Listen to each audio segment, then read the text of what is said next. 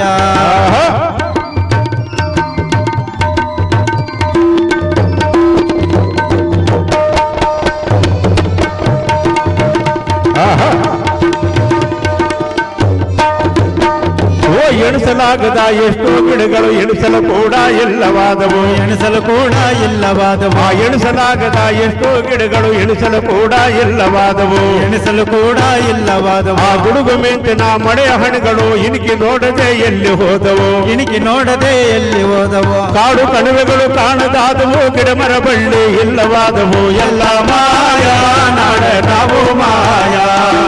ಎಲ್ಲ ಮಾಯ ನಾಳೆ ನಾವು ಮಾಯ.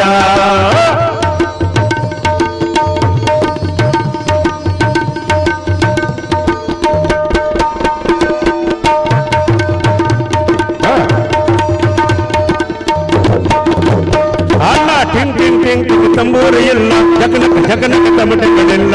ಜಗನಕ ಜಗನಕ ತಮಟೆಗಳಿಲ್ಲ. ಟಿಂಗ್ ಟಿಂಗ್ ಟಿಂಗ್ ಟಿಂಗ್ ತಂಬೂರು ಇಲ್ಲ. ಜಗನಕ ಜಗನಕ ತಮಟೆಗಳಿಲ್ಲ. ಜಗನಕ ಜಗನಕ ತಮಟೆಗಳಿಲ್ಲ. ಕಸು ಕುಸುಗಳು ಬಂದಾವಲ್ಲ. ಕಲಿಯೂ ಕೂಡ ಕೊಲೆ ಆಯ್ತಲ್ಲ. ಕಲಿಯೂ ಕೂಡ ಕೊಲೆ ಆಯ್ತಲ್ಲ. ಸಿನಿಮಾ ಟಿವಿ ಮೊಬೈಲ್ಗೆ ಸಿಕ್ಕಿ ನಮ್ಮ ಸಂಸ್ಕೃತಿ ಎಲ್ಲ ಸ್ವರ್ಗೋಯ್ತಲ್ಲ. ಎಲ್ಲ ಮಾಯ ನಾಳೆ ನಾವು ಮಾಯ. ಎಲ್ಲ ಮಾಯ ನಾಳೆ ನಾವು ಮಾಯ. ಜಡ ಜಡ ಜಡ ಜನ ಕಾಂಚನದಲ್ಲಿ ಅಮೇರಿಕಾದ ಲಾಂಛನದಲ್ಲಿ. ಅಮೇರಿಕಾದ ಲಾಂಛನದಲ್ಲಿ. ದೇವರ ದಿಂಡಿರ ಭಜನೆಯಲ್ಲಿ ಮಂದಿರ ಮಸೀದಿ ಗಲಾಟೆಯಲ್ಲಿ. ಮಂದಿರ ಮಸೀದಿ ಗಲಾಟೆಯಲ್ಲಿ. ಎಲ್ಲ ಮಾಯ ನಾಳೆ ನಾವು ಮಾಯ. ಎಲ್ಲ ಮಾಯ ನಾಳೆ ನಾವು ಮಾಯ. ಎಲ್ಲ ಮಾಯ ನಾಳೆ ನಾವು ಮಾಯ. ಎಲ್ಲ ಮಾಯ ನಾಳೆ ನಾವು ಮಾಯ.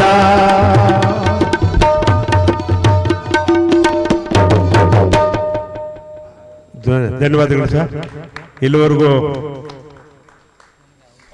ನಾವು ಬೆಳಗ್ಗೆಯಿಂದ ನಿಮ್ಮ ಜೊತೆ ಇದ್ದೀವಿ. ನಮ್ಮದೇ ವಿಚಾರಗಳು ಮಾತಾಡ್ಕೊಂಡಿದ್ವಿ.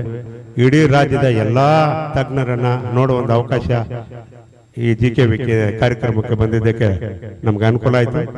ಈ ಕಾರ್ಯಕ್ರಮಕ್ಕೆ ಬರಬೇಕು ಅಂತೇಳಿ ಶ್ರೀನಿವಾಸ್ ಅವರು ಮತ್ತೆ ನಮ್ಮ ಮಂಜುನಾಥ್ ಅವರು ಬರಬೇಕು ಮುನ್ರೆಡ್ಡಿ ಅಂತ ಹೇಳಿದ್ರು.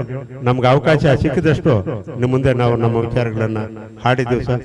ನಿಮ್ಮ ಆಶೀರ್ವಾದ ನಿಮ್ಮ ಸಹಕಾರ ಇರಲಿ ಅಂತೇಳಿ ಈ ಕಾರ್ಯಕ್ರಮ ಚೆನ್ನಾಗಾಗಲಿ ಅಂತ ಎಲ್ರಿಗೂ ಧನ್ಯವಾದಗಳನ್ನು ತಿಳಿಸ್ತಾ ಇದ್ದೀವಿ ಸರ್. ನಮಸ್ಕಾರ.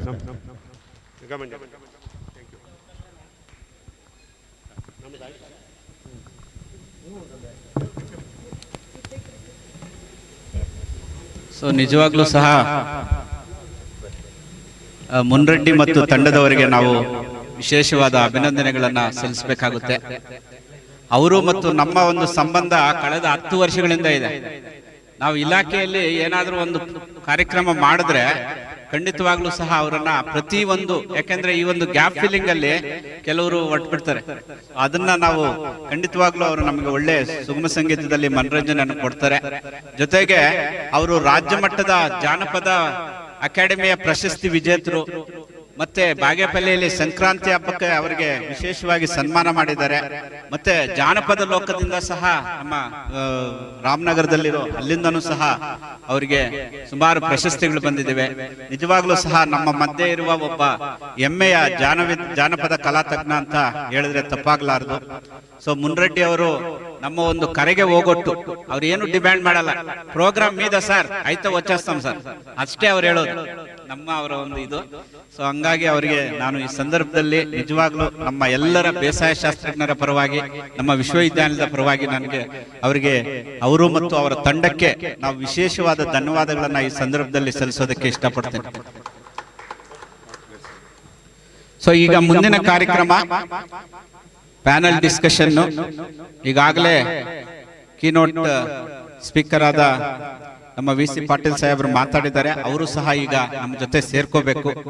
ಜೊತೆಗೆ ಈ ಒಂದು ಡಿಸ್ಕಷನ್ಗೆ ರಾಯಚೂರು ಕೃಷಿ ವಿಶ್ವವಿದ್ಯಾಲಯದ ಕುಲಪತಿಗಳಾದ ಡಾಕ್ಟರ್ ಎಂ ಹನುಮಂತಪ್ಪನವರು, ಹಾಗೆ ನಮ್ಮ ಶೀಲವಂತರ ಸಾಹೇಬರು, DP ಬಿರದರ್ ಸಾಹೇಬರು, VM ಬಾಲೆ ಸಾಹೇಬರು. So I request all the dignitaries to grace for panel discussion. Doctor M Hanumanthappa sir, Dr. DP Biradar sir, VM Bala sir, kindly come to the dais and grace the panel discussion. Of course, our senior agronomist and member board of management, Dr. Prabhakar Shetty sir is on the stage only.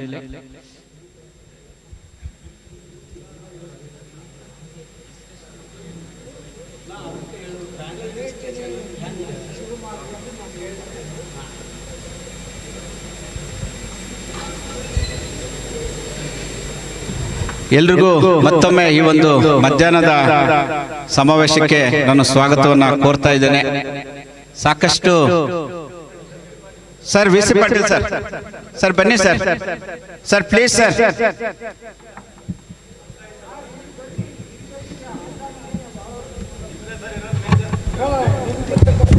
V C Patil sir ದಯವಿಟ್ಟು ಬರಬೇಕು. ತಮ್ಮ ಮುಂಜಾನೆಯ discussion incomplete ಆಯ್ತು, ಯಾಕೆಂದ್ರೆ ನಮ್ಮ ಸುಮಾರು ಜನ ನಮ್ಮ ಯುವಕರಿಗೆ ಕೇಳ್ತಾ ಇದ್ದೆ, ವಿ ಸಿ ಪಾಟೀಲ್ ಸರ್ ಬಹಳ ಚೆನ್ನಾಗಿ ಮಾತಾಡಿದ್ರು, ಆದ್ರೆ ಆ ಡಿಸಿಷನ್ ಯಾರು ತಗೊಳ್ಳೋರು ಅನ್ನೋದೇ ಪ್ರಶ್ನೆ ಈಗ ಅಂತ. ಸೊ ಹಂಗಾಗಿ ದಯವಿಟ್ಟು ಬನ್ನಿ sir, please sir, sir please sir.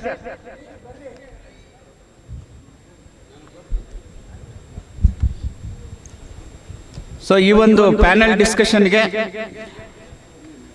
ಅಧ್ಯಕ್ಷರಾಗಿ ಡಾಕ್ಟರ್ ಶೀಲವಂತರ್ ಸರ್ ವಹಿಸ್ಕೊಳ್ಬೇಕು ಅಂತ ಹೇಳ್ತಾ, ಎಲ್ಲರಿಗೂ ಸಹ ನಾವು ಈ ಸಂದರ್ಭದಲ್ಲಿ ನಮ್ಮ ಒಂದು agronomy towards 3 Ps, profitability, productivity and planetary health, ಇದರ ಭಾಗವಾಗಿ ಪ್ಯಾನೆಲ್ ಡಿಸ್ಕಷನ್ ಇದೆ. ಇದನ್ನ ಪ್ರಾರಂಭ ಮಾಡಬೇಕು ಅಂತ ಪ್ರಾಸ್ತಾವಿಕವಾಗಿ TK ಪ್ರಭಾಕರ್ ಶೆಟ್ಟಿ ಸಾಹೇಬ್ರ ಹತ್ರ ನಾವು ಕೇಳ್ತಾ ಇದ್ದೀವಿ.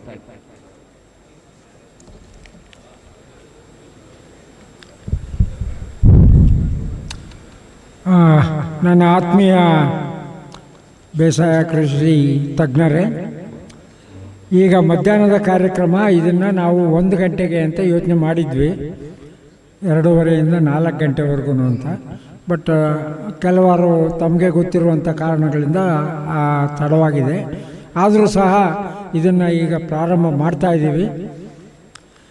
ಈಗ ಸಬ್ಜೆಕ್ಟು ಅಗ್ರಾನಮಿ 3 Ps ಅಂತ ಕೊಟ್ಟಿದ್ದೀವಿ.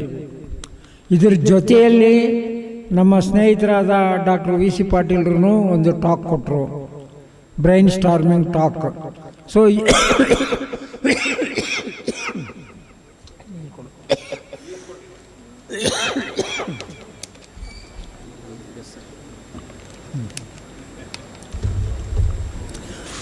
ಇದನ್ನು ಈ ವಿಷಯಗಳ ಬಗ್ಗೆ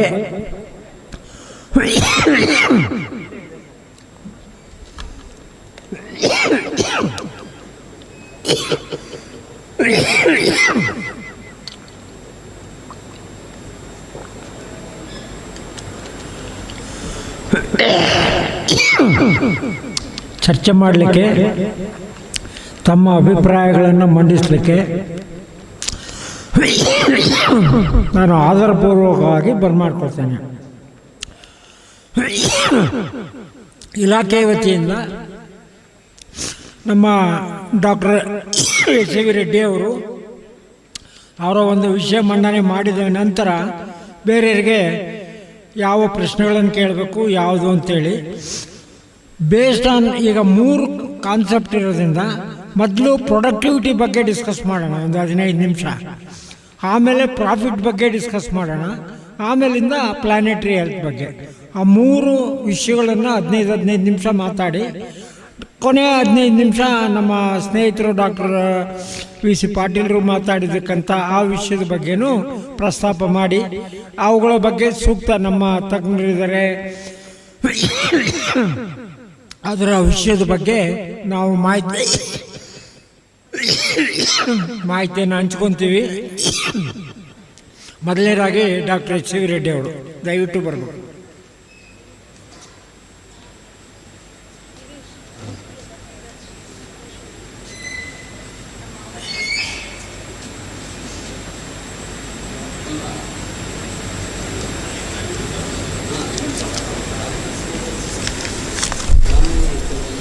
ವೇದಿಕೆ ಮೇಲೆ ಆಹ್ವಾನರಾಗಿರ್ತಕ್ಕಂಥ ಗಣ್ಯರೇ, ಎಲ್ಲ ಬೇಸಾಯ ಶಾಸ್ತ್ರದ ತಜ್ಞರುಗಳೇ, ಗುರುಗಳೇ, ಮೊದಲನೇದಾಗಿ ಈ ಒಂದು ಕಾರ್ಯಕ್ರಮನ ರೂಪಿಸಿ ಯಶಸ್ವಿಯಾಗಿ 3 ತಲೆಮಾರುಗಳ ಅಗ್ರಾನಮಿಸ್ಟ್ಗಳನ್ನು ಒಂದು ಕಡೆ ಸೇರಿಸಿದ್ದಕ್ಕೆ ಎಲ್ಲ ಈ ಕಾರ್ಯಕ್ರಮ ರೂಪಿಸಿದಂಥ ಎಲ್ಲ ಪ್ರತ್ಯಕ್ಷವಾಗಿ ಪರೋಕ್ಷವಾಗಿ ಆ ಸಹಕಾರ ನೀಡಿದಂಥವರಿಗೆ ಧನ್ಯವಾದಗಳನ್ನು ಹೇಳ್ತಾ, ನಾವು ಒಬ್ಬ ಸಕ್ಸಸ್ಫುಲ್ ಅಗ್ರಾನಮಿಸ್ಟ್ ಆಗಬೇಕಾದ್ರೆ ಅಥವಾ ಸಮಾಜಕ್ಕೆ ಸೇವೆ ಸಲ್ಲಿಸಬೇಕಾದ್ರೆ ನಮ್ಮ ಟಾರ್ಗೆಟ್ ಯಾರು? ರೈತನಿಗೆ ಯಾವ ರೀತಿ ನಾವು ಸಹಕಾರ ಆಗ್ಬೋದು ಅಂತ ಈಗಾಗಲೇ ಡಾಕ್ಟರ್ ವಿ ಸಿ ಪಾಟೀಲ್ ಭಾಳ ನೇರವಾಗಿ ಹೇಳಿದ್ದಾರೆ. ಅದಕ್ಕೆ ಪೂರಕವಾಗಿ ನಾನೊಂದು ಕೆಲವೊಂದು ಮಾತುಗಳನ್ನು ಹಂಚ್ಕೊಳ್ತೇನೆ. ಯಾಕೆಂತಂದರೆ ನಾವು ವಿಸ್ತರಣಾ ಇಲಾಖೆಯಲ್ಲಿ ಕೆಲಸ ಮಾಡಿದೆ. ಅದೃಷ್ಟವಶಾತ್ ನನಗೆ ಕೃಷಿ ವಿಶ್ವವಿದ್ಯಾಲಯದಲ್ಲಿ ಕೆಲಸ 3 ವರ್ಷಗಳ ಕಾಲ ಪಾಠ ಮಾಡೋಂಥ ಅಂದರೆ ಟೀಚರಾಗಿ ಕೆಲಸ ಮಾಡೋಂಥ ಅವಕಾಶ ಸಿಕ್ಕಿತ್ತು. ತದನಂತರ ಕೃಷಿ ಇಲಾಖೆ ಹೋಗಿ ಸರ್ಕಾರ ಮಟ್ಟದಲ್ಲಿ ಯಾವ ರೀತಿ ಕಾರ್ಯಕ್ರಮಗಳನ್ನು ರೂಪಿಸ್ಬೋದು ಅನ್ನೋದು ಕೂಡ ಆಗಿತ್ತು. ಆ ಹಿನ್ನೆಲೆಯಲ್ಲಿ ಯಾವ ದಿಕ್ಕಿನಲ್ಲಿ ನಾವು ಮುಂದೆ ಹೋಗಬೇಕಾಗಿದೆ ಸಂಶೋಧನೆಯಲ್ಲಿ ಅನ್ನೋದ್ರ ಬಗ್ಗೆ ಮೊದಲನೇದಾಗಿ ಕೃಷಿ 5-6 ಕೃಷಿ ವಿಶ್ವವಿದ್ಯಾಲಯ, ನಾವು ಹೋದಾಗ ಒಂದು ಕೃಷಿ ವಿಶ್ವವಿದ್ಯಾನಿಲಯ, ಈಗ 6-7 ಅಂತ ಹೇಳ್ತಾ ಇದ್ದಾರೆ. ಎಲ್ಲರಿಗೂ ಅನ್ವಯ ಆಗ್ತಕ್ಕಂಥ ಒಂದು ರಿಸರ್ಚ್ ರಿವ್ಯೂ ರಿಪೋರ್ಟ್ನ ಬಗ್ಗೆ ತಮ್ಮ ಗಮನ ಸೆಳಿತೀನಿ. ಅದರಲ್ಲಿ ನಮ್ಮ ಶೀಲವಂತರ್ ಸರ್ ಏನಿದ್ದಾರೆ ಅವರು ನಮಗೆ ಮೇಷ್ಟ್ರು. ಅದು ಏನಂತಂದರೆ review of research conducted in Karnataka from 1965 till 2004. ಅಷ್ಟು ವರ್ಷಗಳ ಅಧ್ಯಯನವನ್ನು ಮಾಡ್ತಕ್ಕಂಥ ಒಂದು ಸಮಿತಿ ಇತ್ತು. ಆ ಸಮಿತಿನಲ್ಲಿ ನಿವೃತ್ತರಾದಂಥ ಉಪಕಲ್ಪಿತಗಳಿದ್ದರು, ಹಾಲಿ ಇದ್ದಂಥವರು ನಮ್ಮ ಶೀಲವಂತರು ಸಹ ಇದ್ದರು. ಆ ಒಂದು ಸಮಿತಿಗೆ ನಾನು ಕಾರ್ಯದರ್ಶಿಯಾಗಿ ಕೆಲಸ ಮಾಡೋಂಥ ಅವಕಾಶ ಸಿಕ್ಕಿತ್ತು. ಅದರಲ್ಲಿ ಒಂದೇ ಒಂದು ಹೇಳ್ತೀನಿ ನೋಡಿ, ಯಾರು ತಪ್ಪು ಭಾವಿಸಬಾರ್ದು. 65ರಿಂದ 2004ರವರೆಗೆ ಕೃಷಿ ವಿಶ್ವವಿದ್ಯಾಲಯದಿಂದ ಯಾವ ತಂತ್ರಜ್ಞಾನಗಳನ್ನು ರಿಲೀಸ್ ಮಾಡಿದೆ ಅಥವಾ ಬಿಡುಗಡೆ ಮಾಡಿದಿರಿ ಅಂತ ಪಟ್ಟಿ ಕೇಳಿದ್ವಿ. ಆ ಪಟ್ಟಿನಲ್ಲಿ ನಿಮಗೆ ಆಶ್ಚರ್ಯ ಆಗ್ಬೋದು, 1250 ಅಂತ ಕೊಟ್ಟರು. ಅದರಲ್ಲಿ 85 ಭಾಗ ಏನಪ್ಪ ಅಂತಂದರೆ ತಳಿಗಳ ಅಭಿವೃದ್ಧಿ. ಅಂದರೆ ನೀವು ಯೋಚನೆ ಮಾಡಿ, ಎಷ್ಟೋ ವಿಷಯಗಳಿದ್ದಾವೆ, ಇಲಾಖೆಗಳಿದ್ದಾವೆ, ಏನು ಅವರ ಕಾಂಟ್ರಿಬ್ಯೂಷನ್ ಅನ್ನೋದಕ್ಕೆ ಎಷ್ಟೋ ಕಡೆ 0 ಬಂದುಬಿಡ್ತು, ಪ್ರಯಾರಿಟಿನೇ ಇಲ್ಲ. ಹಾಗಾಗಿ 2 ವಿಚಾರಗಳನ್ನು ನಾವು ಅಲ್ಲಿ ಮಂಡನೆ ಮಾಡಿದ್ವಿ. ಒಂದು, ಯಾವುದೇ ಒಂದು ರಿಸರ್ಚ್ ಅಂತ ತಗೊಳ್ಬೇಕಾದ್ರೆ ಅದು ಫಾರ್ಮರ್ ಸೆಂಟ್ರಿಕ್ ರಿಸರ್ಚ್ ಆಗಬೇಕು. ಅದನ್ನು ಯಾವ ರೀತಿ ಮಾಡಬೇಕು ಅನ್ನೋದು ಕೂಡ ಗೈಡ್ಲೈನ್ಸಲ್ಲೆಲ್ಲ ಹಾಕಿದ್ದೀವಿ. ಯಾವ ಪ್ಲಾಟ್ಫಾರ್ಮಿಗೆ ಅವ್ರನ್ನ ಕರ್ಕೊಬರಬೇಕು ಅಂತ. ಈ ಹಿನ್ನೆಲೆಯಲ್ಲಿ ನನ್ನ ಸಲಹೆ ಇಷ್ಟೇ, ಕಳೆದ ಸುಮಾರು 75 ವರ್ಷಗಳಲ್ಲಿ ಏನು ಬದಲಾವಣೆ ಆಗಿದೆ ನಮ್ಮ ಕ್ರಾಪಿಂಗ್ ಸಿಸ್ಟಮಲ್ಲಿ, ಬೆಳೆ ಪದ್ಧತಿಗಳಲ್ಲಿ, ಬೆಳೆ ಬದಲಾವಣೆಗಳಲ್ಲಿ. ಒಂದು ಕ್ಲಾಸಿಕ್ ಎಕ್ಸಾಂಪಲ್ ಹೇಳ್ತೀನಿ. ನಾರ್ಮಲ್ ಅಗ್ರಾನಮಿಸ್ಟ್ ಹೇಳೋದು ಕ್ರಾಪಿಂಗ್ ಇಂಟೆನ್ಸಿಟಿ, ಇರಿಗೇಷನ್ ಎಫಿಷಿಯನ್ಸಿ, ಅದು ಇದು ಅಂತ ಪದಗಳನ್ನ ಬಳಸ್ತೀವಿ. ಇಲ್ಲಿ ಎಷ್ಟು ಜನಕ್ಕೆ ಗೊತ್ತಿದೆ ಕ್ರಾಪಿಂಗ್ ಇಂಟೆನ್ಸಿಟಿ ಈವನ್ 600%ವರೆಗೂ ಹೋಗ್ಬೋದು ಅಂತ.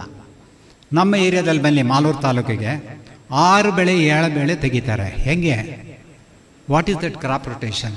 ಆ್ಯಸ್ ಎನಿಬಡಿ, ಯೂನಿವರ್ಸಿಟಿಗಳೆಲ್ಲರೂ ಎಕ್ಸಿಸ್ಟಿಂಗ್ ಕ್ರಾಪಿಂಗ್ ಪ್ಯಾಟ್ರನ್ಸು ಅವು ಸ್ಟ್ಯಾಟಿಕ್ಕಾ ಡೈನಾಮಿಕ್ಕಾ, ಇದರ ಬಗ್ಗೆ ಎವ್ಯಾಲ್ಯೂಯೇಷನ್ ಆಗಿಲ್ಲ. ಅದಕ್ಕೆ ನನ್ನ ಸಲಹೆ ಏನು ಹೇಳ್ತಾ ಇದ್ದೀನಿ ಅಂತಂದರೆ, ನೀವು ORP ಪ್ರಾಜೆಕ್ಟ್ಸ್ ಅಂತ ಕರಿತೀರೋ ಯಾವುದು ಕರೀತಾರೋ ಗೊತ್ತಿಲ್ಲ, ಫಂಡ್ಸ್ಗೇನು ಇದಿಲ್ಲ, ಕೊರತೆ ಇಲ್ಲ.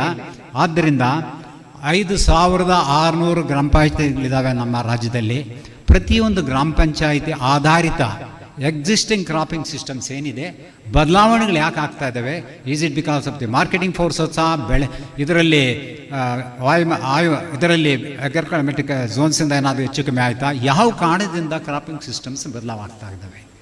ಇದನ್ನು ಕಾನ್ಸ್ಟೆಂಟಾಗಿ ಸ್ಟಡಿ ಮಾಡದೇ ಇದ್ದರೆ ನೀವು ಏನೇ ರಿಸರ್ಚ್ ಮಾಡಿದ್ವಿ, ಅಡಾಪ್ಷನ್ ಲೆವೆಲ್ ಬಂದಾಗ ಎಲ್ಲಿರ್ತೀವಿ ಗೊತ್ತಾ? 10% ಇರೋದಿಲ್ಲ. That means what doctor V C Patil said, ನಮ್ಮ ಪಾಡಿಗೆ ನಾವು ರಿಸರ್ಚ್ ಮಾಡೋದಲ್ಲ, ಅಲ್ಟಿಮೇಟ್ಲಿ ರೈತನ ತಲುಪಬೇಕಾದ್ರೆ ಅವನ ಸಮಸ್ಯೆಗೆ ಬಗೆಹರಿತಕ್ಕಂಥ ವಿಚಾರಗಳು ನಾವು ಕೈಗೆತ್ಕೊಳ್ಬೇಕು. ಇದು ಮೊದಲನೇ ಸಲಹೆ. ಎರಡನೇದು, ಬಹುಶಃ ನಿಮಗೆಲ್ಲರಿಗೂ ಗೊತ್ತಿದೆ, KC ವ್ಯಾಲಿ ಪ್ರಾಜೆಕ್ಟ್ ಅಂತ ಹೇಳ್ಬಿಟ್ಟು ನೀರು ತಂದು ಸೀವೇಜ್ ವಾಟರ್ ತಂದು ಚಿಕ್ಕಬಳ್ಳಾಪುರ ಕೋಲಾರ ಡಿಸ್ಟ್ರಿಕ್ಟ್ಗೆ ಬಿಟ್ಟರು. ಯಾರಿಗಾದರೂ ಯೂನಿವರ್ಸಿಟಿಯಲ್ಲಿ ಐಡಿಯಾ ಇದೆಯಾ ಏನು ಇಂಪ್ಯಾಕ್ಟ್ ಆಗಿದೆ socially, economically, ground water pollution, ರೈತರಿಗೆ ಏನಾಗ್ತದೆ, ಯಾರಾದರೂ ಸ್ಟಡಿ ಮಾಡಿದ್ದೀರಾ? ಇದುವರೆಗೂ ಇಲ್ಲ. ಯಾಕೆ ಮಾಡಬಾರ್ದು? ಇವು ಬರ್ನಿಂಗ್ ಇಶ್ಯೂಸ್, ರೈತನ ಇವತ್ತು ಕಾಡಿಸ್ತಾ ಇರ್ತಕ್ಕಂಥ ಸಮಸ್ಯೆಗಳು. ಇದ್ರ ಬಗ್ಗೆ ದಯವಿಟ್ಟು ಒಂದು ORP ಥರ ತಗೊಳ್ಳಿ. ಆಮೇಲೆ changes in the cropping pattern ಬಗ್ಗೆ ಗ್ರಾಮ ಪಂಚಾಯತಿ ಅವರು, ನೀವು ಸಣ್ಣ ರೈತರು, ದೊಡ್ಡ ರೈತರು, ಮೀಡಿಯಂ ರೈತರು ಅನ್ನತಕ್ಕಂಥದ್ದು ಅದಕ್ಕೆ ಡೆಫಿನೇಷನ್ ಮತ್ತೆ ಬರೀಬೇಕಾಗಿದೆ. ಬಹುಶಃ ನಿಮಗೆಲ್ಲರೂ ಗೊತ್ತಿರಬೇಕು. ಸಣ್ಣ ರೈತರು ಅಂದರೆ ಯಾರಿಗೆ 2.5 ಎಕರೆಗಿನ ಕಮ್ಮಿ ಇರ್ತಾರೆ ಸಣ್ಣ ರೈತ ಅಂತಾರೆ. ಅದರ ಮೇಲೆ ಇರೋನು ಮಾರ್ಜಿನಲ್ ಅಂತಾರೆ. 5 ಎಕರೆಗೆ ಮೇಲೆ ಇದ್ದವನು ದೊಡ್ಡ ರೈತರು ಅಂತಾರೆ. ಸ್ವಾಮಿ, ನನ್ನ ಪ್ರಶ್ನೆ ಅಷ್ಟೇ, ಯಾವ ಬೇಸಿಸ್ ಮೇಲೆ ಮಾಡಿದ್ರಿ ನೀವು? Where is the validity from the university that this is the economic unit ಅಂತ ಎಲ್ಲಾದರೂ ಹೇಳ್ತೀರಾ? ಯಾರಾದರೂ ಹೇಳೋಕ್ಕೆ ಸಾಧ್ಯನಾ?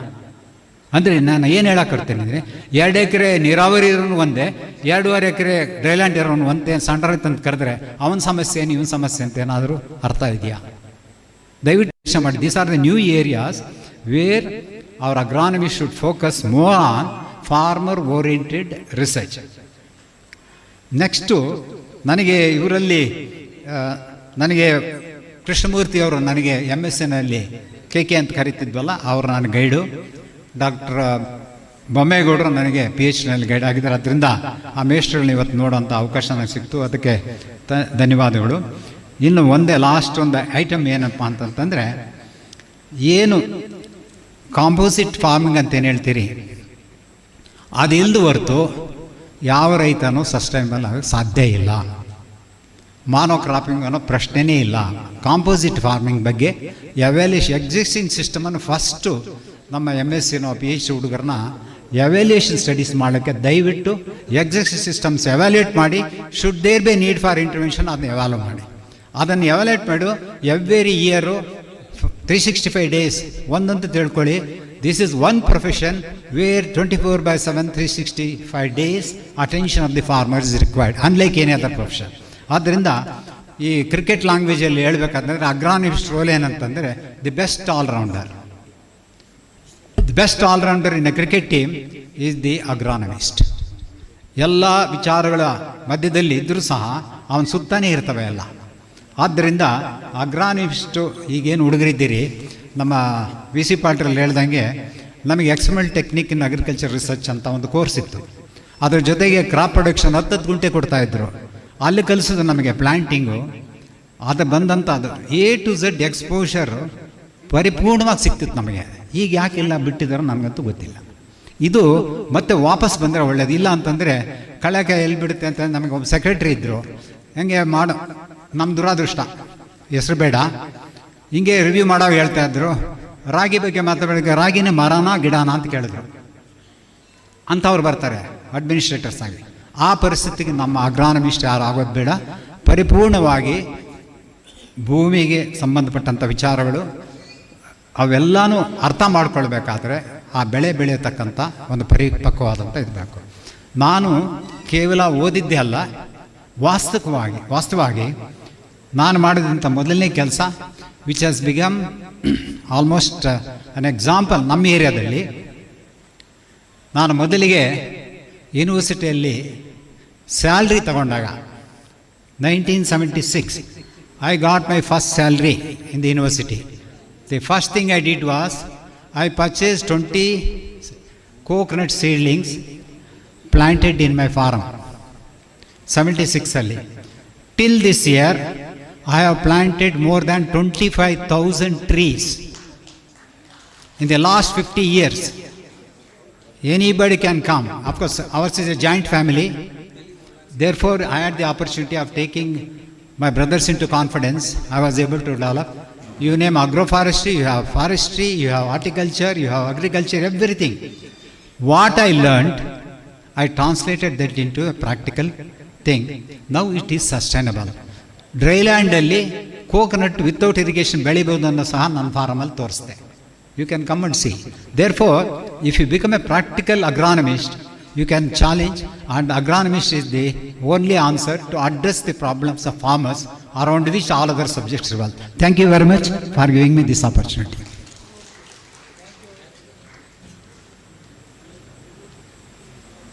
Thank you for your valid point, sir. I now call upon Dr. G.K. Vasant Kumar, who was a former Director of Horticulture and also Secretary in the Department of Agriculture. Dr. Vasant Kumar, please. And he is a PhD in Agronomy. Please, sir. ಎಲ್ಲರಿಗೂ ನಮಸ್ಕಾರ. ಇಲ್ಲಿ ಸಮಯದ ಅಭಾವ ಇರೋದ್ರಿಂದ ನಾನು formal ಆಗಿ ಏನು ಹೇಳೋದಿಲ್ಲ. ನಾನು 1975 batch MSc agronomy. Doctor Nanjappa ನನ್ನ classmate, first batch of agronomy from Bangalore. Then ಅದಾದಮೇಲೆ 1 year ಟೀಚ್ ಮಾಡ್ತಾಯಿದ್ದೆ ಇನ್ಸ್ಟ್ರಕ್ಟ್ರಾಗಿ. SCV ರೆಡ್ಡಿಯವರು ಇದ್ದರು ಆವಾಗ. ಆಮೇಲೆ ನೆಕ್ಸ್ಟು ಅಲ್ಲಿಂದ ಅಷ್ಟರಲ್ಲಿ ಸ್ಟೇಟ್ ಡಿಪಾರ್ಟ್ಮೆಂಟ್ ಆಫ್ ಹಾರ್ಟಿಕಲ್ಚರ್ನಲ್ಲಿ ಕ್ಲಾಸ್ 1 ಆಫೀಸರಾಗಿ ಸೆಲೆಕ್ಟ್ ಆಯಿತು. ಅಲ್ಲಿಂದ 38 ವರ್ಷದ ಜರ್ನಿ ಸರ್ಕಾರದ ಮಟ್ಟದಲ್ಲಿ. ಅದರಲ್ಲಿ 33 ವರ್ಷ ತೋಟಗಾರಿಕೆ ಇಲಾಖೆಯಲ್ಲೇ ಇದ್ದೆ. ಅಲ್ಲಿಂದ ಲಾಸ್ಟ್ 6 years ಸೆಕ್ರೆಟೇರಿಯೇಟ್ನಲ್ಲಿ ಅಡಿಷ್ನಲ್ ಸೆಕ್ರೆಟರಿ, ಆಮೇಲೆ ಸ್ಪೆಷಲ್ ಸೆಕ್ರೆಟರಿ. ಸೊ ಮುಖ್ಯವಾಗಿ ನಾನು ತೋಟಗಾರಿಕೆ ಬೆಳೆಗಳಲ್ಲಿ ಇದ್ರೂ ಮಧ್ಯ ಮಧ್ಯದಲ್ಲಿ ವಾಟರ್ ಶೆಡ್ ಡಿಪಾರ್ಟ್ಮೆಂಟು, ಜಲ ಸಂವರ್ಧನಾ ಯೋಜನಾ ಸಂಘ, ಸೆಕ್ರೆಟೇರಿಯೇಟ್ಗೆ ಹೋದ್ಮೇಲೆ ಯೂನಿವರ್ಸಿಟಿ ಅಡ್ಮಿನಿಸ್ಟ್ರೇಷನ್ ಕೊಟ್ಟಿದ್ದರು. ಆಮೇಲೆ 2014 ಇವತ್ತಿನವರೆಗೆ ನಾನು ಓನ್ ಫಾರ್ಮಿಂಗೇ ಮಾಡ್ತಾಯಿದ್ದೀನಿ. 2 ಕಡೆ ಇದೆ. ಒಂದು ಕೂರ್ಗಲ್ ಪ್ಲಾಂಟೇಶನ್ ಏರಿಯಾ, ಇನ್ನೊಂದು ಹುಣಸೂರು ಹತ್ರ. ನನ್ನ ಅವನು ಇಂಜಿನಿಯರ್ ಆಗಿದ್ದವನು ಬಿಟ್ಬಿಟ್ಟು 5 ವರ್ಷ ಕೆಲಸ ಮಾಡಿಬಿಟ್ಟು ಫಾರ್ಮಿಂಗ್ ಮಾಡ್ತೀನಿ ಅಂತಿದ್ದಾನೆ. ಸೊ ಏನು ಹೇಳಬೇಕು ಅಂದರೆ, ನಾವು ಕಾಲೇಜ್ ಆದಮೇಲೆ ಪಾಠ ಹೇಳ್ಕೊಟ್ಟಿರ್ಬೋದು, ಅಡ್ಮಿನಿಸ್ಟ್ರೇಟ್ ಆಗಿದ್ದಿರ್ಬೋದು, ಅದಕ್ಕೂ ಫೀಲ್ಡ್ಗೆ ಹೋದಾಗ ಅಜಗಜಾಂತರ ವ್ಯತ್ಯಾಸ. ಸ್ಟ್ರೈಟಾಗಿ ಫೀಲ್ಡ್ಗೆ ಹೋದಾಗ ನಮ್ಮ ನಾಲೆಡ್ಜನ್ನು ಯೂಸ್ ಮಾಡಬೇಕಾದ್ರೆ ಹೇಗೆ ಮಾಡಬೇಕು ಅನ್ನೋದೇ ಗೊತ್ತಾಗಲ್ಲ. ಯಾಕಂದರೆ ಪಾಟೀಲ್ರು ಹೇಳಿದ್ರು ಕಸ್ಟಮ್ ಬೇಸ್ಡ್ ಅಂತ. ಜನರಲ್ ಆಗಿ so much of package of practices ಇದೆ, ಇನ್ನೊಂದಿದೆ, ಎಲ್ಲ ಇದೆ. ಫೀಲ್ಡಲ್ಲಿ ಅಪ್ಲೈ ಮಾಡಬೇಕಾದ್ರೆ ಕಷ್ಟ ಆಗುತ್ತೆ. ಬಟ್ ಇನ್ಫ್ರಾಸ್ಟ್ರಕ್ಚರ್ ಕಂಟಿನ್ಯೂಸ್ ಆಗಿ ಬೇಕಾಗುತ್ತೆ. ಬಟ್ ಅವತ್ತು ನಾವು ಕಲ್ತಿದ್ದಕ್ಕೂ ಇವತ್ತಿಗೂ ಫಾರ್ಮಿಂಗ್ ಚಾಲೆಂಜಸ್ ಅಥವಾ ಸವಾಲುಗಳು ಅನೇಕ ಜಾಸ್ತಿ ಇದೆ. ಅವತ್ತು ನಮಗೆ ಪ್ರೊಡಕ್ಷನ್ನು ಪ್ರೊಡಕ್ಟಿವಿಟಿ, ಅಗ್ರೋನಮಿಸ್ಟ್ ಅಂದರೆ ಪ್ರೊಡಕ್ಷನ್ನು ಪ್ರೊಡಕ್ಟಿವಿಟಿ. ನಮ್ಮ ಬೊಮ್ಮೇಗೌಡರು ಸರ್ ಹೇಳ್ತಾಯಿದ್ರು, what to do, why to do, how to do it ಅಂತ. ಈ 3ರಲ್ಲಿ ನಾವು ಸ್ಪೆಷಲೈಸ್ ಆಯಿತು. ಇರಿಗೇಷನ್ನು, ಸೀಡ್ಸು, ಆಮೇಲೆ pesticides and chemicals. This was the package of practices. ಇವತ್ತು ಸವಾಲು ಹೇಗಿದೆ ಅಂದರೆ, ಇಲ್ಲಿ 3 P ಅಂತ ಹೇಳಿದ್ದಾರೆ. ಸಸ್ಟೈನಬಿಲಿಟಿ 4 P's ಇದೆ: people, planet, prospects and peace ಅಂತ. ಪೀಸ್ ಅಂತ ಪೀಪಲ್ ಅಂದರೆ ಜನ ಬೆಳೆಸೋರ್ದು. ದೆನ್ ಪ್ಲಾನೆಟ್ ಅಂದರೆ ಸಸ್ಟೈನಬಿಲಿಟಿ. ಇವತ್ತು ನಾವು ಸಮಾಜನ ಎಲ್ಲ ಎನ್ವಿರಾನ್ಮೆಂಟ್ ನೋಡಬೇಕು, ಕ್ಲೈಮೇಟ್ ಚೇಂಜ್ ಆಗ್ತಾಯಿದೆ. ಆಮೇಲೆ ಪ್ರಾಸ್ಪೆಕ್ಟ್ಸು, ಅದರಲ್ಲಿ ಪ್ರೊಡಕ್ಟಿವಿಟಿ, ಪ್ರಾಫಿಟ್ ಬೇಕಾಗತ್ತೆ. ಪ್ರಾಫಿಟ್ನಲ್ಲಿ ನಾವು ಬೆಳೆಸಿದ್ರೆ ಆಗೋದಿಲ್ಲ. It requires A good supply chain, marketing, processing, branding. Customer ಇವತ್ತು ಬರೀ ಪ್ರಾಡಕ್ಟ್ ಕೊಂಡ್ಕೊಳ್ಳೋದಿಲ್ಲ, ಕ್ವಾಲಿಟಿ ನೋಡ್ತಾರೆ, ನ್ಯೂಟ್ರಿಷನ್ ನೋಡ್ತಾರೆ, ಕ್ಲೀನ್ಲಿನೆಸ್ ಇಂಪಾರ್ಟೆಂಟ್. ಇವತ್ತು ಹೈಜಿನ್ನು, ಅದರಲ್ಲಿ 2 ಥರ ಇದೆ. ಫಿಸಿಕಲ್ ಕಂಪ್ಯಾಟಬಿಲಿಟಿ ಇಲ್ಲದೆ ಇರ್ಬೋದು, ಕೆಮಿಕಲ್ಲು, ಬಯಾಲಜಿಕಲ್ ಮತ್ತು ಮೆಕ್ಯಾನಿಕಲ್. ಸೊ ಈಗ ಯಾವುದೇ ಒಂದು ಪ್ರಾಡಕ್ಟ್ ನೋಡಿದ್ರೆ ನಮ್ಮ ಶ್ರೀಲವಂತರ್ ಸರ್ ಹೇಳ್ತಾ ಇದ್ರು ಪೊಲ್ಯೂಷನ್ ಆಗಿದೆ, ಹೌದು. We are going for ultra processed foods because ದೂರದಿಂದ ಫುಡ್ ಬರುತ್ತೆ. ನಮ್ಮ ಹಳೆ ಫುಡ್ಗಳನ್ನ ಮರ್ತಿದ್ವಿ. ಈಗ ಸಿರಿಧಾನ್ಯಗಳ ಬಗ್ಗೆ ಪುನಃ ಗಮನ ಹರಿಸ್ತಾ ಇದ್ವಿ, ಮಧ್ಯ ನೆಗ್ಲೆಕ್ಟ್ ಆಗಿಬಿಟ್ಟಿತ್ತು. ಬಟ್ ಇಲ್ಲಿ ಏನಂದರೆ, today with my experience last 6 yearsನಲ್ಲಿ ನಾನು ಫುಡ್ ಪ್ರೊಸೆಸಿಂಗ್ ಪೋಸ್ಟ್ ಹಾರ್ವೆಸ್ಟ್ ಟೆಕ್ನಾಲಜಿಲಿ ಇದ್ದಾಗ ಇದು ಗಮನ ಹರಿಸಿದ್ದು secondary agriculture. So supply service, agronomist ಇವತ್ತು ರೋಲ್ ಹೇಳ್ತಾ ಇದ್ರು ಕೆಲವರು. Biotechnology, biotechnology, nano technology, robotics, agriculture engineering, satellite engineering, geospace. ಇವತ್ತು ಈ ಎಲ್ಲನೂ ಉಪಯೋಗಿಸ್ಕೊಂಡಾಗ ಮಾತ್ರ ನಾವು ಲಾರ್ಜ್ ಸ್ಕೇಲಲ್ಲಿ ಫಾರ್ಮಿಂಗ್ನ ಮುಂದಕ್ಕೆ ತರ್ಬೋದು. ರೈತ ಪ್ರೀ ಪ್ಲಾನಿಂಗ್ ಆ್ಯಕ್ಟಿವಿಟೀಸ್, ಇದು ಕ್ಲೈಮೇಟ್ ವೇರಿಯೇಷನ್ ಇದೆ. ಅವ್ರು ಹೇಳಿದ್ರು 3 ಕ್ರಾಪ್ ಬೆಳೆಯೋಕ್ಕಾಗತ್ತಾ, 2 ಆಗುತ್ತಾ, 5 ಆಗುತ್ತಾ. ಸೊ ಕ್ಲೈಮೇಟ್ ಚೇಂಜ್, ಇದಲ್ಲದೆ ಸೋಷಿಯಲ್ ಬಿಹೇವಿಯರ್ ತುಂಬ ಚೇಂಜ್ ಆಗಿದೆ. ಲೇಬರ್ ಅವೈಲಬಿಲಿಟಿ ಇಲ್ಲ, ಕ್ವಾಲಿಟಿ ಲೇಬರ್ ಇಲ್ಲ.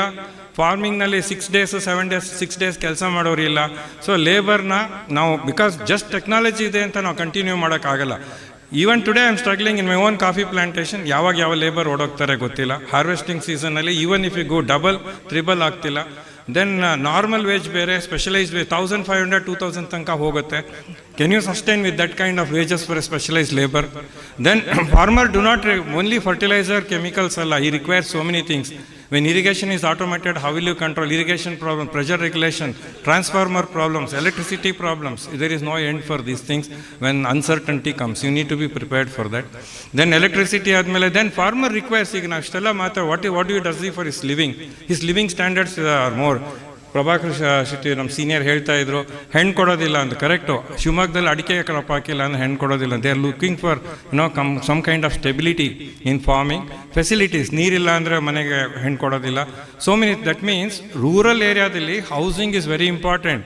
ಅಲ್ಲಿಗೆ ಎಲೆಕ್ಟ್ರಿಸಿಟಿ 6 ಗಂಟೆ 5 ಗಂಟೆ ಕೊಟ್ಬಿಟ್ಟು ತೆಗೆದುಬಿಡ್ತಾರೆ. ಓನ್ ಜನ್ರೇಟ್ ಇಟ್ಕೊಳ್ಳೋಕೆ ಎಲ್ಲರ ಕೈಲೂ ಆಗೋದಿಲ್ಲ. ದೆನ್ ಇರಿಗೇಷನ್ ಮಧ್ಯರಾತ್ರಿಲಿ ಬರುತ್ತೆ. these are all the challenges for profitable farming. ಅದಕ್ಕೆ ಅರೇಂಜ್ಮೆಂಟ್ ಮಾಡ್ಕೊಳ್ಬೇಕಾಗತ್ತೆ. If you make it automation, brush cutters ಹೇಳ್ತೀವಿ, ಲೇಬರ್ ಇಲ್ಲ ಅಂತ, ಸರ್ವಿಸ್ ಮಾಡ್ಬೇಕಾದ್ರೆ 20 ಕಿಲೋಮೀಟರ್ಸ್ ಹೋಗ್ಬೇಕಾದ್ರೆ ಯು ನೀಡ್ ಎ ವೆಹಿಕಲ್ 50 ರೂಪಾಯಿಗೆ 500 rupees ಖರ್ಚು ಮಾಡಬೇಕು.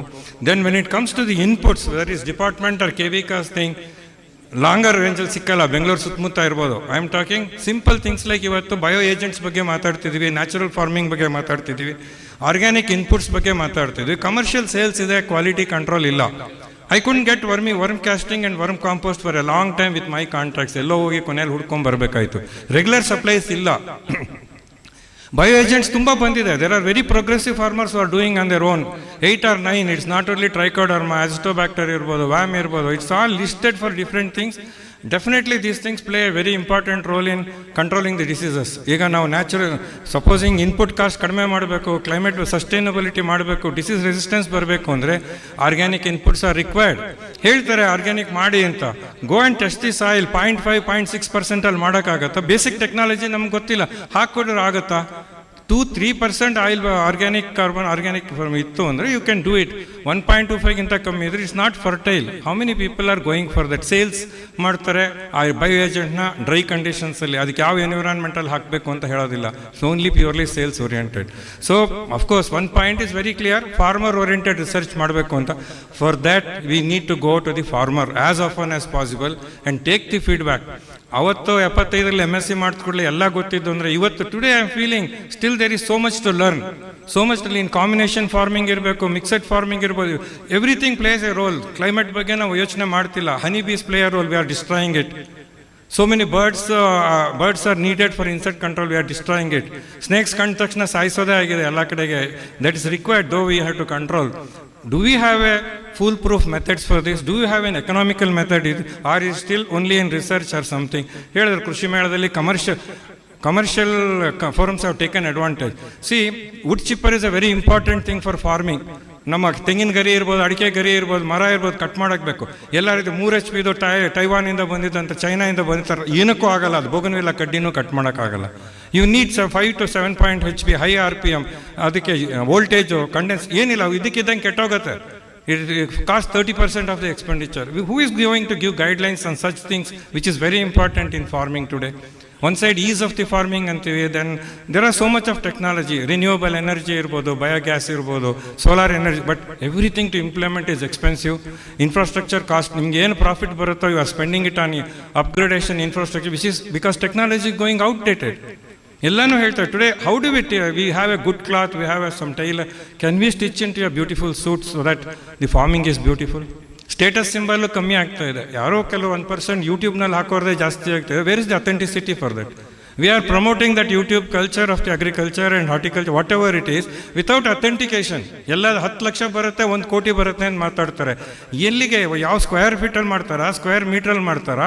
Are the taking? ಮೊನ್ನೆ ಒಂದು ಬರ್ತಿತ್ತು, I am talking about crop avocado ಅಂತ. 400 rupees ಸೂಪರ್ ಮಾರ್ಕೆಟ್ನಲ್ಲಿ ಹೈ ಇರುತ್ತೆ. 400 rupees ರೈತ ಅಂತೇಳಿ ಮಾತಾಡ್ತಾರೆ. 40 ರೂಪಾಯಿ ಸಿಗಲ್ಲ ನಮಗೆ. You try to give more, your harvesting charge will exceed your things in many crops. With all the automation, with all the machinery. So these are the things which we need to take, and I don't think I can take more time. Even in farming, pre-planning activity is very important as agronomist. Planning for the things important. Post harvest operations, skill ಇಲ್ಲ. Agriculture skill council ಅಂತ ಮಾಡಿದ್ದಾರೆ. ಬ್ಯಾಂಗ್ಳೂರ್ ಸುತ್ತಮುತ್ತ ಇಲ್ಲದೆ ಹೋದರೆ fruits harvest ಮಾಡೋರಿಲ್ಲ, ಕೋಲ್ ಹೊಡೆದು ಮಾಡ್ತಾರೆ. You have to sell at half the price. ಫಾರ್ಮ್ನಲ್ಲಿ, ಫಾರ್ಮ್ ಗೇಟ್ಸ್ನಲ್ಲಿ ಸ್ಟೋರೇಜ್ ಸ್ಟ್ರಕ್ಚರ್ಸ್ ಇಲ್ಲ. 1500 ಮೇಸ್ಗೆ ಹಾಕ್ತಾರೆ, ಕರೆಕ್ಟಾಗಿ ಮಳೆ ಬರುತ್ತೆ, 600 ರೂಪಾಯಿ ಕೊಂಡ್ಕೊಳ್ಳೋರು ಇರೋಲ್ಲ. ಸೊ ದೇರ್ ಆರ್, ಆ್ಯಂಡ್ ಸಿರಿಧಾನ್ಯಗಳ ಬಗ್ಗೆ we have new varieties which are disease susceptible. ರಾಗಿಗೆ ಬಂದಿದ್ದು ಜೋಳಕ್ಕೆ ಬರ್ತಾ ಇದೆ, ಓಲ್ಡ್ ವೆರೈಟೀಸ್ ಬಗ್ಗೆ ಇಲ್ಲ. So when you take the varieties, when you take the fertiliser application, when you take the irrigation, social living standards, there are many problems which should be linked. So it's a total supply chain, production oriented, profit making, end results, customer, it can be local area or the district or the state. So agronomist today is a ಹೇಳಿದಂಗೆ multi faceted person. ಎಲ್ಲಾನು ಇದು ಗೊತ್ತಿದ್ರೆ ಮಾತ್ರ ಇದಾಗುತ್ತೆ. Thank you. He has given a very good suggestions about the reality, ground reality. Now I will call upon Dr. R.G. Gollar, retired Joint Director of Agriculture, for giving his opinion. Kindly be brief, sir, please.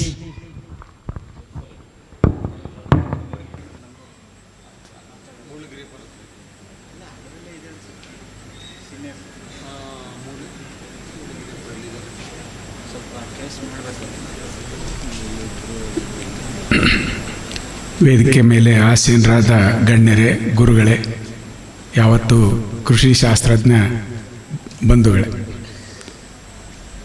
ಈ ನಾನು ಇಲಾಖೆನಲ್ಲಿ ಕಲ್ತಿದ್ದಕ್ಕಿಂತ retire ಆದಮೇಲೆ ಏನು ಕಲಿತೆ ಅನ್ನೋದನ್ನು ಹಂಚ್ಕೊಳ್ಳಿಕ್ಕೆ ಇಷ್ಟಪಡ್ತೀವಿ. Extension ಹೇಳ್ತೀವಿ, ಇದನ್ನು ಮಾಡು ಅದನ್ನು ಮಾಡು ಹೇಳ್ತೀವಿ. ಆದರೆ ಅದು ಅವ್ರು ಮಾಡಿದ್ರ ಬಗ್ಗೆ ಫೀಡ್ಬ್ಯಾಕೇ ಬರೋದಿಲ್ಲ. ಈಗ ನಂದು ಪ್ರೈಮ್ ಮೋಸ್ಟ್ ಫ್ಯಾಕ್ಟರ್ ಅಂದರೆ ಫೀಡ್ಬ್ಯಾಕ್ ಕೊಡಲಿಲ್ಲ ಅಂದ್ರೆ ಆ ರೈತನ ಫೋನ್ ನಂಬರೇ ಬ್ಲಾಕ್ ಮಾಡಿಬಿಡ್ತೀನಿ. ಫಸ್ಟ್ ಆ್ಯಂಡ್ ಫಾರ್ಮೋಸ್ಟ್ ಮಾತಾಡ್ಸೋದಲ್ಲ ನಾನು. ಆಮೇಲೆ ಹೇಳಿದರು ಅಗ್ರಾನಮಿಸ್ಟು ಎಲ್ಲನೂ ಅಳವಡಿಸ್ಕೊಳ್ಬೇಕು ಅಂತ. ಸೊ ಈಗ ದೊಡ್ಡದು ಈ ಹಾವೇರಿ ಆತ್ಮಹತ್ಯೆಯಲ್ಲಿ ಲೀಡಿಂಗ್ ಡಿಸ್ಟ್ರಿಕ್ಟು. ಆತ್ಮಹತ್ಯೆ ಯಾಕಂದರೆ ಈಗ 6 ವರ್ಷದಿಂದ ಎಕ್ಸೆಪ್ಟ್ 22, 23 ಆರ್ 23 ಒಂದು ವರ್ಷ ಬಿಟ್ಟರೆ ಉಳಿದ ವರ್ಷ ಪೂರ್ತಿ ಮಳೆ ಆಗಿದೆ, ಜಾಸ್ತಿ ಮಳೆ ಆಗಿದೆ. ಸೊ ಅಲ್ಲಿ ನಮಗೆ ಕ್ರಾಪ್ ಈಲ್ಡ್ ಮ್ಯಾನೇಜ್ಮೆಂಟ್ ಭಾಳ ಪ್ರಾಬ್ಲಮ್ ಆಯಿತು. ಸೊ ಒಂದು ನಾವು ಕಲ್ತಿದ್ದು ಅಂದರೆ 100% ಸಿ ಟ್ರೀಟ್ಮೆಂಟ್ ಮಾಡಬೇಕು. ಈಗ ಬ್ಯಾನ್ ಆಗೋ ತನಕ ಕ್ಲೋರ್ಪೈರಿಫಾಸ್ 3 ml, ಕಾರ್ಬನ್ ಡೈಜಿಮ್ 3 ಗ್ರಾಮ್, ಯಾವುದೇ ಬೆಳೆ ಇರಲಿ, ಕೊತ್ತಂಬರಿ ಇರಲಿ, ಈರುಳ್ಳಿ ಇರಲಿ, ಯಾವುದಾರ ಇರಲಿ, ಇದನ್ನು ಬೀಜೋಪಚಾರ ಮಾಡಿದರೆ ಭಾಳಷ್ಟು ಪ್ರಾಬ್ಲಮ್ ಸಾಲ್ವ್ ಆಗ್ತವೆ. ಆರ್ಗ್ಯಾನಿಕ್ ಬೇಕಂದರೆ ಅಜಾಡಿರೆಕ್ಟಿನ್ ಇದೆ, ಪ್ಲಸ್ ಟ್ರೈಕೋಡರ್ಮಾ ಇದೆ, ಅವು ಇದ್ದಾವೆ. ಅದನ್ನು ಕೇಳೋರಿದ್ರೆ ಅದನ್ನು ಹೇಳ್ತೇವೆ. ಸೊ ನೆಕ್ಸ್ಟ್ ಅಂದರೆ ಈ ಮಳೆ ಬಂದಾಗ ನಮ್ಮಲ್ಲಿ ನಮ್ಮ ಪ್ಯಾಕೇಜ್ ಆಫ್ ಪ್ರಾಕ್ಟೀಸ್ ತೆಗೆದ್ರೆ ಓನ್ಲಿ ಕಾಟನ್ನಲ್ಲಿ 19 ಹಾಲು ಮೈಕ್ರೋನ್ಯೂಟ್ರಿಯೆಂಟ್ ಸ್ಪ್ರೇ ಇದೆ. ಪಲ್ಸಸ್ಸಿಗೆ ಬಂದರೆ 2% ಯೂರಿಯಾ ಸ್ಪ್ರೇ ಇದೆ. ಅದನ್ನು ಬಿಟ್ಟರೆ ಸೋಯಾಬೀನ್ನಲ್ಲಿದೆ. ಅದನ್ನು ಬಿಟ್ಟರೆ ಎಲ್ಲೂ ಇಲ್ಲ. ಈಗ ನನ್ನ ಅನುಭವ, ನಾನು ಕಲ್ತಿದ್ದು ಒಬ್ಬ ಅಗ್ರಿಕಲ್ಚರಲ್ ಅಸಿಸ್ಟೆಂಟ್ ಕಡೆಯಿಂದ. ಅವನು 2009ನಲ್ಲಿ 19 ಹಾಲು ಸ್ಪ್ರೇ ಮಾಡಿಸಿದ್ದ ಮೆಕ್ಕೆಜೋಳಕ್ಕೆ. ಹರಗಬೇಕು ಅಂದಿದ್ದು 35 ಕ್ವಿಂಟಲ್ ಬಂದ್ಬಿಡ್ತು. ಸೊ ಈಗ ಅದು ಅಭಿವೃದ್ಧಿ ಆಗ್ತಾ ಬಂದು ಈಗ 19 ಹಾಲು 13045 combination plus micronutrient mixture 6-7 Karnataka grade 1 grade 2 ಬರ್ತಾವಲ್ಲ, ಅವನ್ನ ಮೊದಲು 20 ದಿನದಿಂದ ಸ್ಟಾರ್ಟ್ ಮಾಡಿದರೆ ಹೂ ಬರೋವರೆಗೂ ಅದು ಒಂದು. ಹೂ ಬಂದ ನಂತರ ಈ 13045 ತೆಗೆದು 050 to 34 ಹಾಕಿ ಮಾಡ್ತಾ ಇದ್ದೀವಿ. ತುಂಬ ಚೆನ್ನಾಗಿ ಇಳುವರಿ ಬರ್ತಾ ಇದೆ. ನಮ್ಮಲ್ಲಿ 18 ಚೀಲ ಮೆಕ್ಕೆಜೋಳ ಬಂದರೆ, 18 ಕ್ವಿಂಟಲ್ ಮೆಕ್ಕೆಜೋಳ ಬಂದರೆ ಕೇಕೆ ಹಾಕ್ತಾಯಿದ್ರು, ಸಂಭ್ರಮ ಪಡ್ತಾಯಿದ್ರು. ಈ ವರ್ಷ ನಮ್ಮ ಒಬ್ಬ ಅವರು ಇಂಜಿನಿಯರು ಕಮ್ ರೈತ 30 ಎಕರೆನಲ್ಲಿ 900 ಕ್ವಿಂಟಲ್ ಮೆಕ್ಕೆಜೋಳ ಬಂದಿದೆ ಅವನು. ಇವೆಲ್ಲ ಇದಾವಲ್ಲ, ಎಲ್ಲರೂ ನನ್ನ ಮಾತು ಕೇಳ್ತಾರೆ. ನಂದೊಂದು ವರದಾ ಕೃಷಿಕರ ವೇದಿಕೆ ಅಂತ ಒಂದು ಗ್ರೂಪ್ ಇದೆ. 50 ಇದ್ದಿದ್ದು 35 ಮಾಡಿದ್ದೀನಿ ಗ್ರೂಪ್. ಅಂದರೆ ಫೀಡ್ಬ್ಯಾಕ್ ಕೊಡಲಿಲ್ಲರನ್ನ ಡಿಲೀಟ್ ಮಾಡಿ ಈ ಕ್ವಾಲಿಟಿ ಮೆಂಬರ್ಸ್ ಇಟ್ಟಿದ್ದೀವಿ. ಮಾತು ಕೇಳಲಿಲ್ದರೆ ಯಾರು ಅಂದರೆ ನನ್ನ ತಮ್ಮಗಳು ಇಬ್ಬರೇ, ಉಳಿದರೆ ಎಲ್ಲರೂ ಮಾತು ಕೇಳ್ತಾರೆ. ಎಷ್ಟು ಚೆನ್ನಾಗಿ ಅಂದರೆ ಈ ಸಗಣಿ ರಾಡಿ ಬಳಕೆ ಸಿರಿಕಲ್ಚರ್ನಲ್ಲಿ name any crop it is there. Paddy ಒಳಗೆ ಸಗಣಿ ರಾಡಿ, ನೀವು ಫ್ರೆಶ್ ಸಗಣಿ ರಾಡಿ, ಇವತ್ತು ತಾಜಾ ಸಗಣಿ ರಾಡಿನ ಬಳಸಿದರೆ ಯಾವುದೇ ಒಂದು ಫಂಜಿಸೈಡು ಅಥವಾ ಆ್ಯಂಟಿಬಯೋಟಿಕ್ ಸ್ಪ್ರೇ ಮಾಡಬೇಕಾಗಿಲ್ಲ, ಬರೆದು ಕೊಡ್ತೀವಿ. ಇದು 15 ವರ್ಷದ ಅನುಭವ ಇದೆ. ಪ್ಯಾಡಿನಲ್ಲಿ ಬರೋದಿಲ್ಲ. ಈ ವರ್ಷ ಅದೇ ಸಗಣಿ ರಾಡಿನ ಸಾಮೆನಲ್ಲಿ, ಶೇಂಗಾದಲ್ಲಿ ಸ್ಪ್ರೇ ಮಾಡಿಸಿದ್ವಿ. ಈಗ ಲಾಸ್ಟ್ ಒಂದು ಹೇಳ್ಬಿಡ್ತೀವಿ, ಅಂದರೆ ಖಾಲಿ ಕುಂತ್ರೆ ಕ್ರಿಯೇಟಿವ್ ಆಗ್ತದೆ ಮೈಂಡ್ ಅಂತ. ಒಂದು ವರ್ಷ ಇದೇನು ಮಳೆ ಚೆನ್ನಾಗಾಗಿದೆ, ನಮ್ಮಲ್ಲಿ 40 ಚೀಲ ಶೇಂಗಾ ಬರೋಂಥ ಏರಿಯಾ ಅದಾವೆ. ಬಂಕಾಪುರ, ಶಿಗ್ಗಾಂವ್ ತಾಲೂಕು, ಬಂಕಾಪುರ, ಹಾನಗಲ್ ಅಲ್ಲಿ ಬರ್ತವೆ. ಅಲ್ಲಿ ಒಂದು ವರ್ಷ 10 ಚೀಲ ಬಂದು, ಈ 40 ಚೀಲ ಬರೋರು ಎಲ್ಲ 10 ಚೀಲ. ಎಲ್ಲರೂ ಮಳೆ ಬಂದಿದೆ ಅಂತ ಹೇಳ್ತಾ ಇದ್ರು. ಅಂದರೆ how we are ಮಿಸ್ಲೆಡ್, even climate ಮಿಸ್ಲೀಡ್ಸ್ us. ಹೇಗೆ ಅಂತ ಇದನ್ನು ಕೇಳಿದ್ವಿ. ಆ ಕರೆಕ್ಟಾಗಿ ಹೂ ಬರೋ ಟೈಮ್ಗೆ ಮಳೆ ಹೋಗ್ಬಿಟ್ಟಿತ್ತು. 22-23ರಾಗ ನಾವು ಸೋಯಾಬೀನ್ನಾಗ, ಶೇಂಗಾದೊಳಗೆ ಈ ನೀರು ಸ್ಪ್ರೇ ಮಾಡಿಸಿದ್ವಿ. ನಾ ಹೇಳಿದೆ ನೀರು ಸ್ಪ್ರೇ ಮಾಡಪ್ಪ ಮೊದಲು, ಅದು ಗಿಡಕ್ಕೂ ಮಾಡು, ಇದಕ್ಕೆ ಇದೂ ಆಗಲಿ ಅಂತ ಹೇಳಿ ಮಾಡಿದರು. ಅದೇನಾಯ್ತು, 2 ದಿನದ ಮೇಲೆ ಫಾಲೋ ಅಪ್ ರೇನ್ ಆಗಿಬಿಡ್ತು. 3 ಸಲ ಮಾಡಿಸ್ಬೇಕು ಅಂತ ಮಾಡಿದ್ವಿ. ಫಾಲೋ ಅಪ್ ರೇನ್ ಒಂದು 2 ಸಲ ಆಗಿಬಿಡ್ತು. ಇವನೇನು ಮಾಡಿದ್ದಲ್ಲ, 1 ಸಲ ನೀರು ಸ್ಪ್ರೇ ಮಾಡಿದ್ನಲ್ಲ, 13 ಚೀಲ ಶೇಂಗಾ ಆಯ್ತು ಎಕರೆಗೆ. ಏನು ಮಾಡಲಿಲ್ಲದರೂ 5-6 ಚೀಲ ಬಂತು. So it is wonderful. As agronomist sky is the limit. ನಮ್ಮ ಅನುಭವ ಹೇಳಿದ್ರಲ್ಲ, ಗಿಡಗಳು they speak to us, they never shout at us. So they speak to us. ಸಾಕಷ್ಟು ಅನುಭವಗಳು ಇಂಥವು ಅದಾವೆ. Any time you can avail my services whenever needed. Thank you all.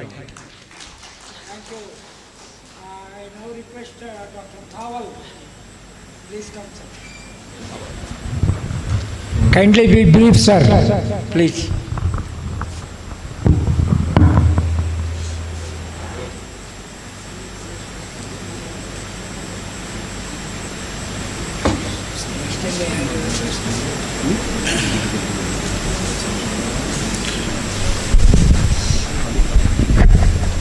Good afternoon, everybody.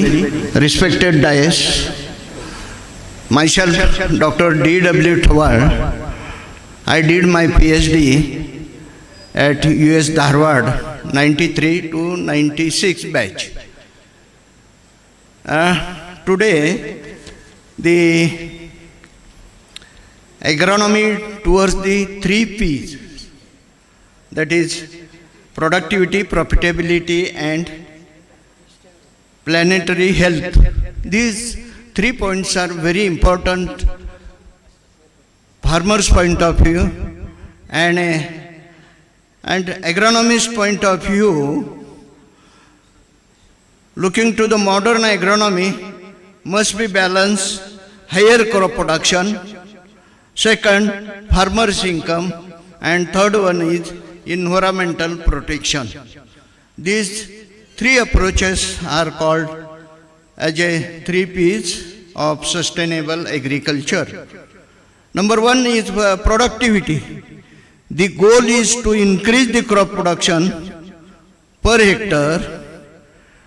The major key role of agronomist is improved crop varieties, balanced fertilizer use, soil testing best nutrient, that is STRC technique, precision irrigation, integrated pest management, then mechanization and precision farming, crop production and intercropping, which results in higher yield. Then second, better crop quality and efficient use of resources, whatever farmers available resources that can be used efficiently. Second one is profitability.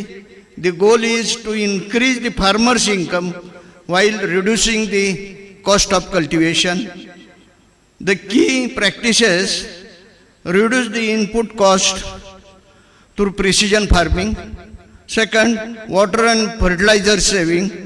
Third one is value addition and processing, very important. Better market linkage.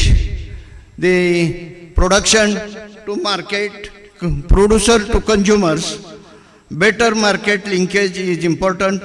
And then agro-advisory services, digital agro-advisory services is very important.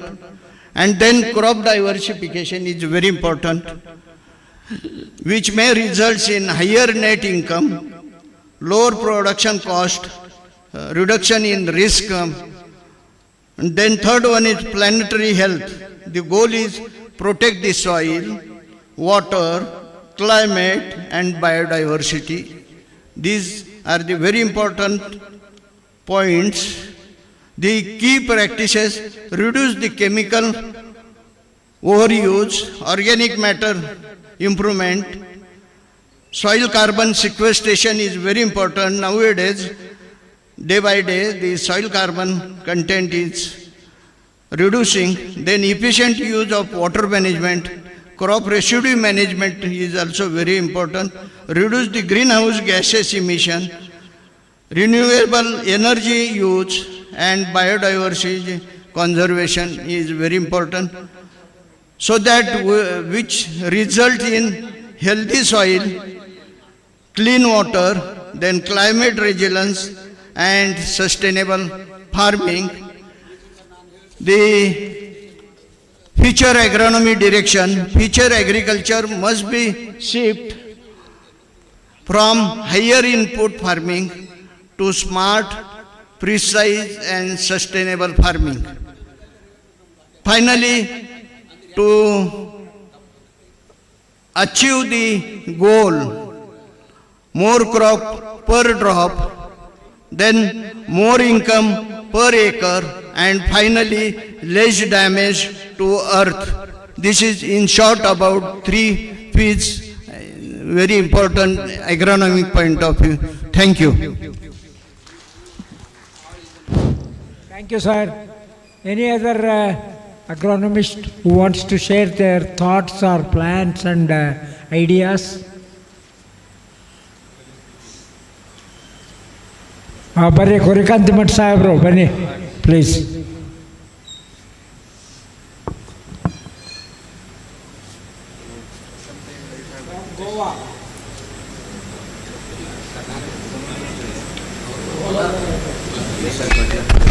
ಎಲ್ಲರಿಗೂ ನಮಸ್ಕಾರ. I just want to make a few points. In most of the cases, our agronomy experimentation is dealing only with the field crops. It need not be and it should not be rather. Of late, we have been seeing the farmers' income has to go up. That means we have to incorporate some of the horticulture crops which are not only high value but also the low value. And as per the plantation crops are concerned, so also the spices are concerned, hardly there are any agronomists working on that. If you take the entire group of 850 agronomists working on various crops, the agronomists who are dealing with this research on plantation crop and spices are not even 12 people in Karnataka. So we have to encourage the youngsters to take up this research aspects in plantation and spice crops. And most important thing is we have to have a sort of lenience as per the incorporation of this horticulture crops are concerned. We should not have the airtight compartment that we should go only for the field crops. That should be taken into consideration. And most of the plantation crops and spices, they are earning precious foreign exchange for India. So our scientists and particularly agronomists should devote more time for the research on plantation spices crops. Thank you. Thank you. Please come, sir.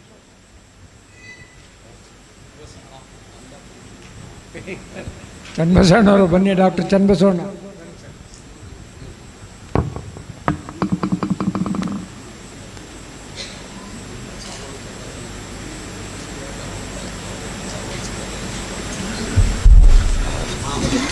Respected dignitaries and all my friends. So, I don't want to talk more. I want to talk only one item. So we are talking about all agriculture crops and other things.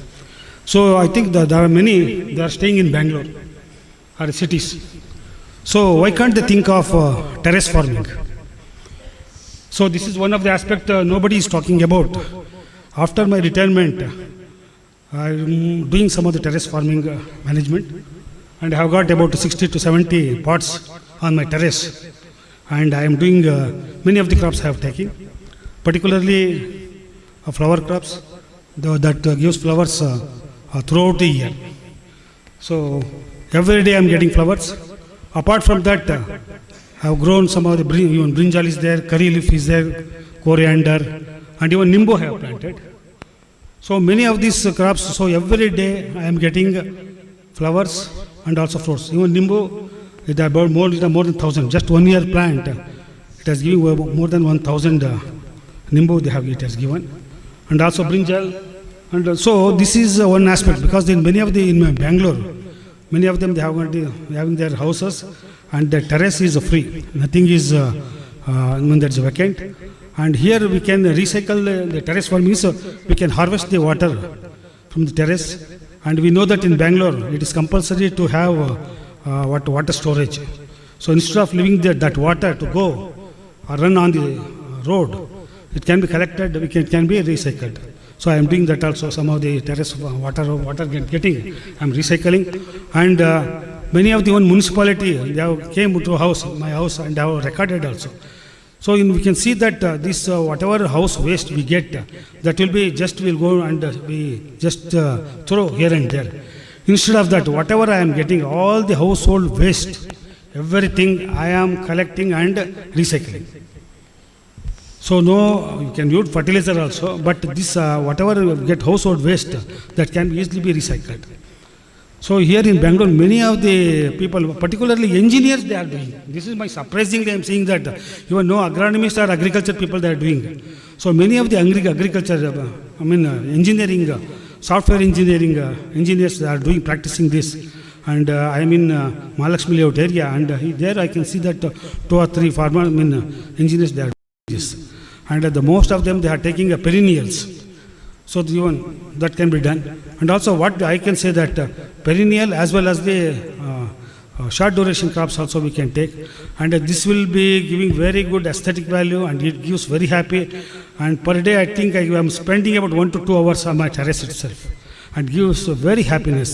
So I think this is one of the aspect we can think of. And many of the people doesn't have work or our seniors or retirement. I think this is the best field they can think of. Thanks for the opportunity. Thank you very much. Thank you, sir. Thank you for a very nice talk. So, please, sir. Oh, next up. Okay.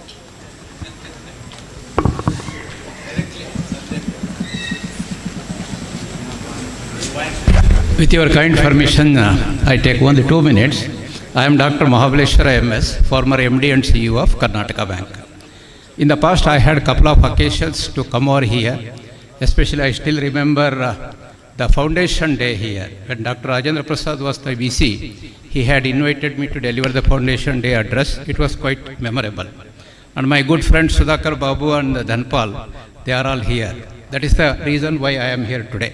Sir, my observation is that yes, we have discussed at length regarding the role of the agronomists in the area of the agricultural development and other things. My only submission is that we should not confine ourselves to the agricultural field. Having done the post-graduation or even the doctoral research, there are umpteen number of other areas. All India services, good number of my friends have joined the All India services, IAS, IPS, IFS, banking and all. And those areas should not be neglected. Some sort of impetus should be given in the university itself. The area should be some related areas, that is supportive sort of things that has to be provided, so that when these people reach different areas of administration, they will also act as a complementary fact for the development of the agronomy as well as the agriculture. So my humble request, please take note of that, so that the agricultural graduates and the postgraduates or even the doctoral research students, they are available wherever we go. They are in demand. I can speak from my own bank's experience. I joined Karnataka Bank as an, after completing my post-graduation degree, I joined Karnataka Bank as an agricultural field officer, and I could rose to the level of MD and CEO of that bank. Good number of agriculture graduates have risen to that level in the banking sector. In other sector are also there. So my request to the youngsters, the new agronomists, is that please explore other areas as well. Thank you. Thank you, sir. Please come.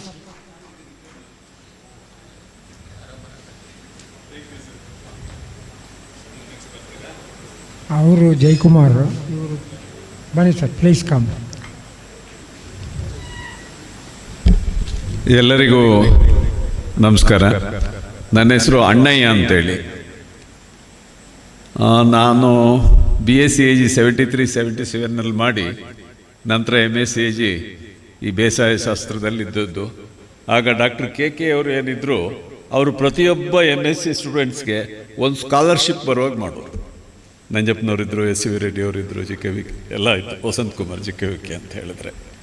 ಆಮೇಲೆ ನನ್ನ guide doctor Dixit ಅಂಥೇಳಿ, is no more ನಾವು, ಬನವಾಸಿ ಅವರು. ಆಮೇಲೆ I joined Indian forest service. ಆ forest ಸರ್ವಿಸ್ನಲ್ಲಿ ಈಗ ಪ್ರಭಾಕರ್ಜಿ ಹೇಳ್ದಾಗೆ, ಪ್ರಭಾಕರ್ ಅಲ್ಲ, ಮಹಾಬಲೇಶ್ವರ್ ಅವರು ಹೇಳ್ದಾಗೆ, ನಮ್ಮ ಥ್ರೂಔಟ್ ಇಂಡಿಯಾ ಏನಿವತ್ತು IFS ಆಫೀಸರ್ಸ್ ಇದ್ದಾರೆ, ಸುಮಾರು ಜನ IAS IPS ಹೆಚ್ಚಿನವರು IFS ಅಲ್ಲಿದ್ದಾರೆ. ಯಂಗ್ಸ್ಟರ್ಸ್ ಇದ್ದಾರೋ ಮಾಯವಾಗಿದ್ದಾರೋ ಗೊತ್ತಿಲ್ಲ. ಅದಕ್ಕೆ ಅವರಿಗೆ ಈ BSc ಮುಗೀತಿದ್ದಾಗಲೇ ಒಂದು ತಳಹದಿಯನ್ನು ಹಾಕಬೇಕು. ಹಾಕಿದರೆ ಆ ಆಲ್ ಇಂಡಿಯಾ ಸರ್ವಿಸ್ಗೆ ಹೋದರೆ ಸಾಕಷ್ಟು ಯೂನಿವರ್ಸಿಟಿಗೆ ಹೆಲ್ಪ್ ಕೂಡ ಆಗುತ್ತೆ, ರೈತನಿಗೂ ಕೂಡ ಅನುಕೂಲ ಆಗ್ತದೆ ಅಂತ ಹೇಳಿ. ಆಮೇಲೆ ನಾನು 35 ವರ್ಷ ಮುಗಿಸಿ 2015ನಲ್ಲಿ ರಿಟೈರ್ಡ್ ಆಗಿ ಈಗ 10 ವರ್ಷದಿಂದ ನಾನೊಬ್ಬ ರೈತ.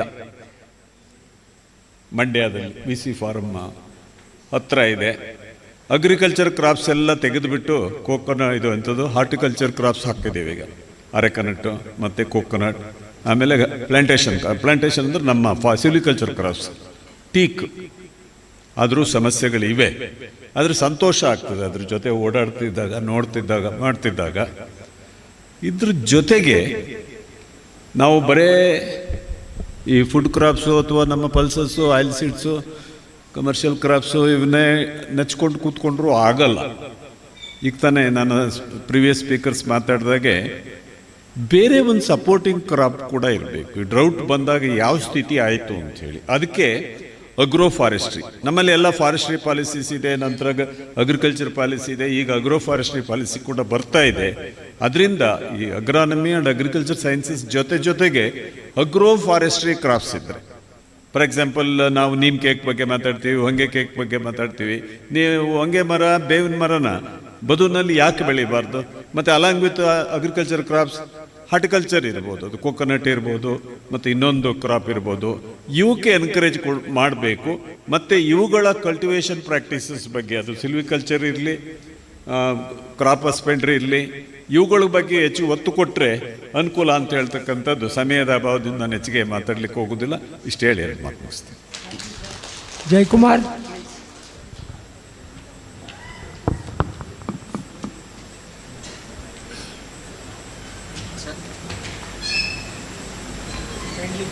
So I am B.V. Jayakumar, Associate Professor, retire ಆಗಿದ್ದೀನಿ.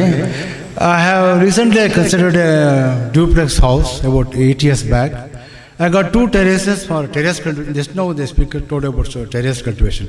I have grown sugarcane, papaya, almost all vegetables, sambar irulli, flowers, everything. I do grafting. I get so many species of plants and multiply myself. So actually ಆ ಮನೆ ಕಟ್ಟಿದಾಗ tank ಉಳಿಯುತ್ತಾ, old tank, ಅದು 3-4 portion ಮಾಡಿ bottom is used as a material and ಮಿಡ್ಲಲ್ಲಿ concentrate ಬರುತ್ತಲ್ಲ, other to have the caps. ಆ ಕಾನ್ಸಂಟ್ರೇಟ್ಗೆಲ್ಲ I am putting the compost, very good compost. Sir ಅಲ್ಲಿ ಬೆಳೆದಿರೋ ಪಪಾಯ ಎಷ್ಟು ನೀಟಾಗಿದೆ ಅಂದರೆ ಪೀಲ್ ಮಾಡ್ತಾಯಿದ್ರೆ ಕ್ಲೀನಾಗಿ ಹೋಗ್ತದೆ, ಅಷ್ಟು ಚೆನ್ನಾಗಿ ಹೋಗುತ್ತೆ. There is not even a single spot of fungus or whatever it is. Nowadays very difficult to get a good, very good papaya. So my experience, I got 160 plants. I got drip irrigation. I can control it from anywhere from the world. I can control the on and off system. So after this corona, many people have switched over to terrace cultivation. Really it is paying. I am a dyspronous patient. Even then I do all weeding, everything. I put on chair, pull on and do it. I have undergone CABG operation also. Still I do the work on the terrace garden. Really paying. It's a time pass and very good hobby. Thank you for the operations. Anybody wants to tell? Oh, Bunny, doctor.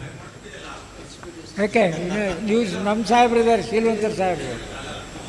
Oh, among, okay. Among the audience. Good afternoon, respected seniors on the dais and dear friend, fellow agronomist. I would like to challenge. I am Dr. Sudhakar Babu, graduate from this campus up to the PhD, and then I have worked as a scientist in ICR and throughout my service, and finally retired as principal scientist from Indian Institute of Oilseeds Research, Hyderabad. From the research point of view, the newer direction, what I think is urgent is, you see, we have grown up, Indian agriculture has grown up by repeatedly telling summer plowing, summer plowing, summer plowing. And we have grown like that. Now what is the challenge now? So we know past 2 decades conservation agriculture is there. Carbon value has come. Everybody is thinking of carbon, how to sequester, how not to lose the carbon. So and, now the whole world has shifted to zero tillage as the main basis.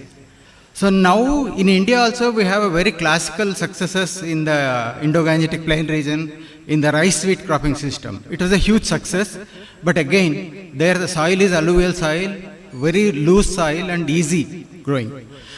How we can really do that type of a research in our system, the red soils or even black soil, already we say it's a self-plowing soil, once in 3 years it needs deep plowing, otherwise we can cultivate, we can do. How to minimize the soil research is the important research now. Same tillage research we have to reduce or grow towards zero tillage concept actually. And second thing in the research area of cropping systems I say is, we have a background of labor shortage in agriculture and all our row intercroppings has no value now. So we have only as a subsistence one can grow row intercropping, otherwise the need for mechanization, I think row intercropping has lost value. So we need to go for strip intercropping actually. So those studies are not at all seen anywhere in the agronomy postgraduate studies, and this is one thing. And another thing is, another extreme thinking. No doubt we are all concerned and worried about the shrinking resources including land, water, labor, everything, and our demand is to produce more and more from less and less actually, both in quantity as well as quality.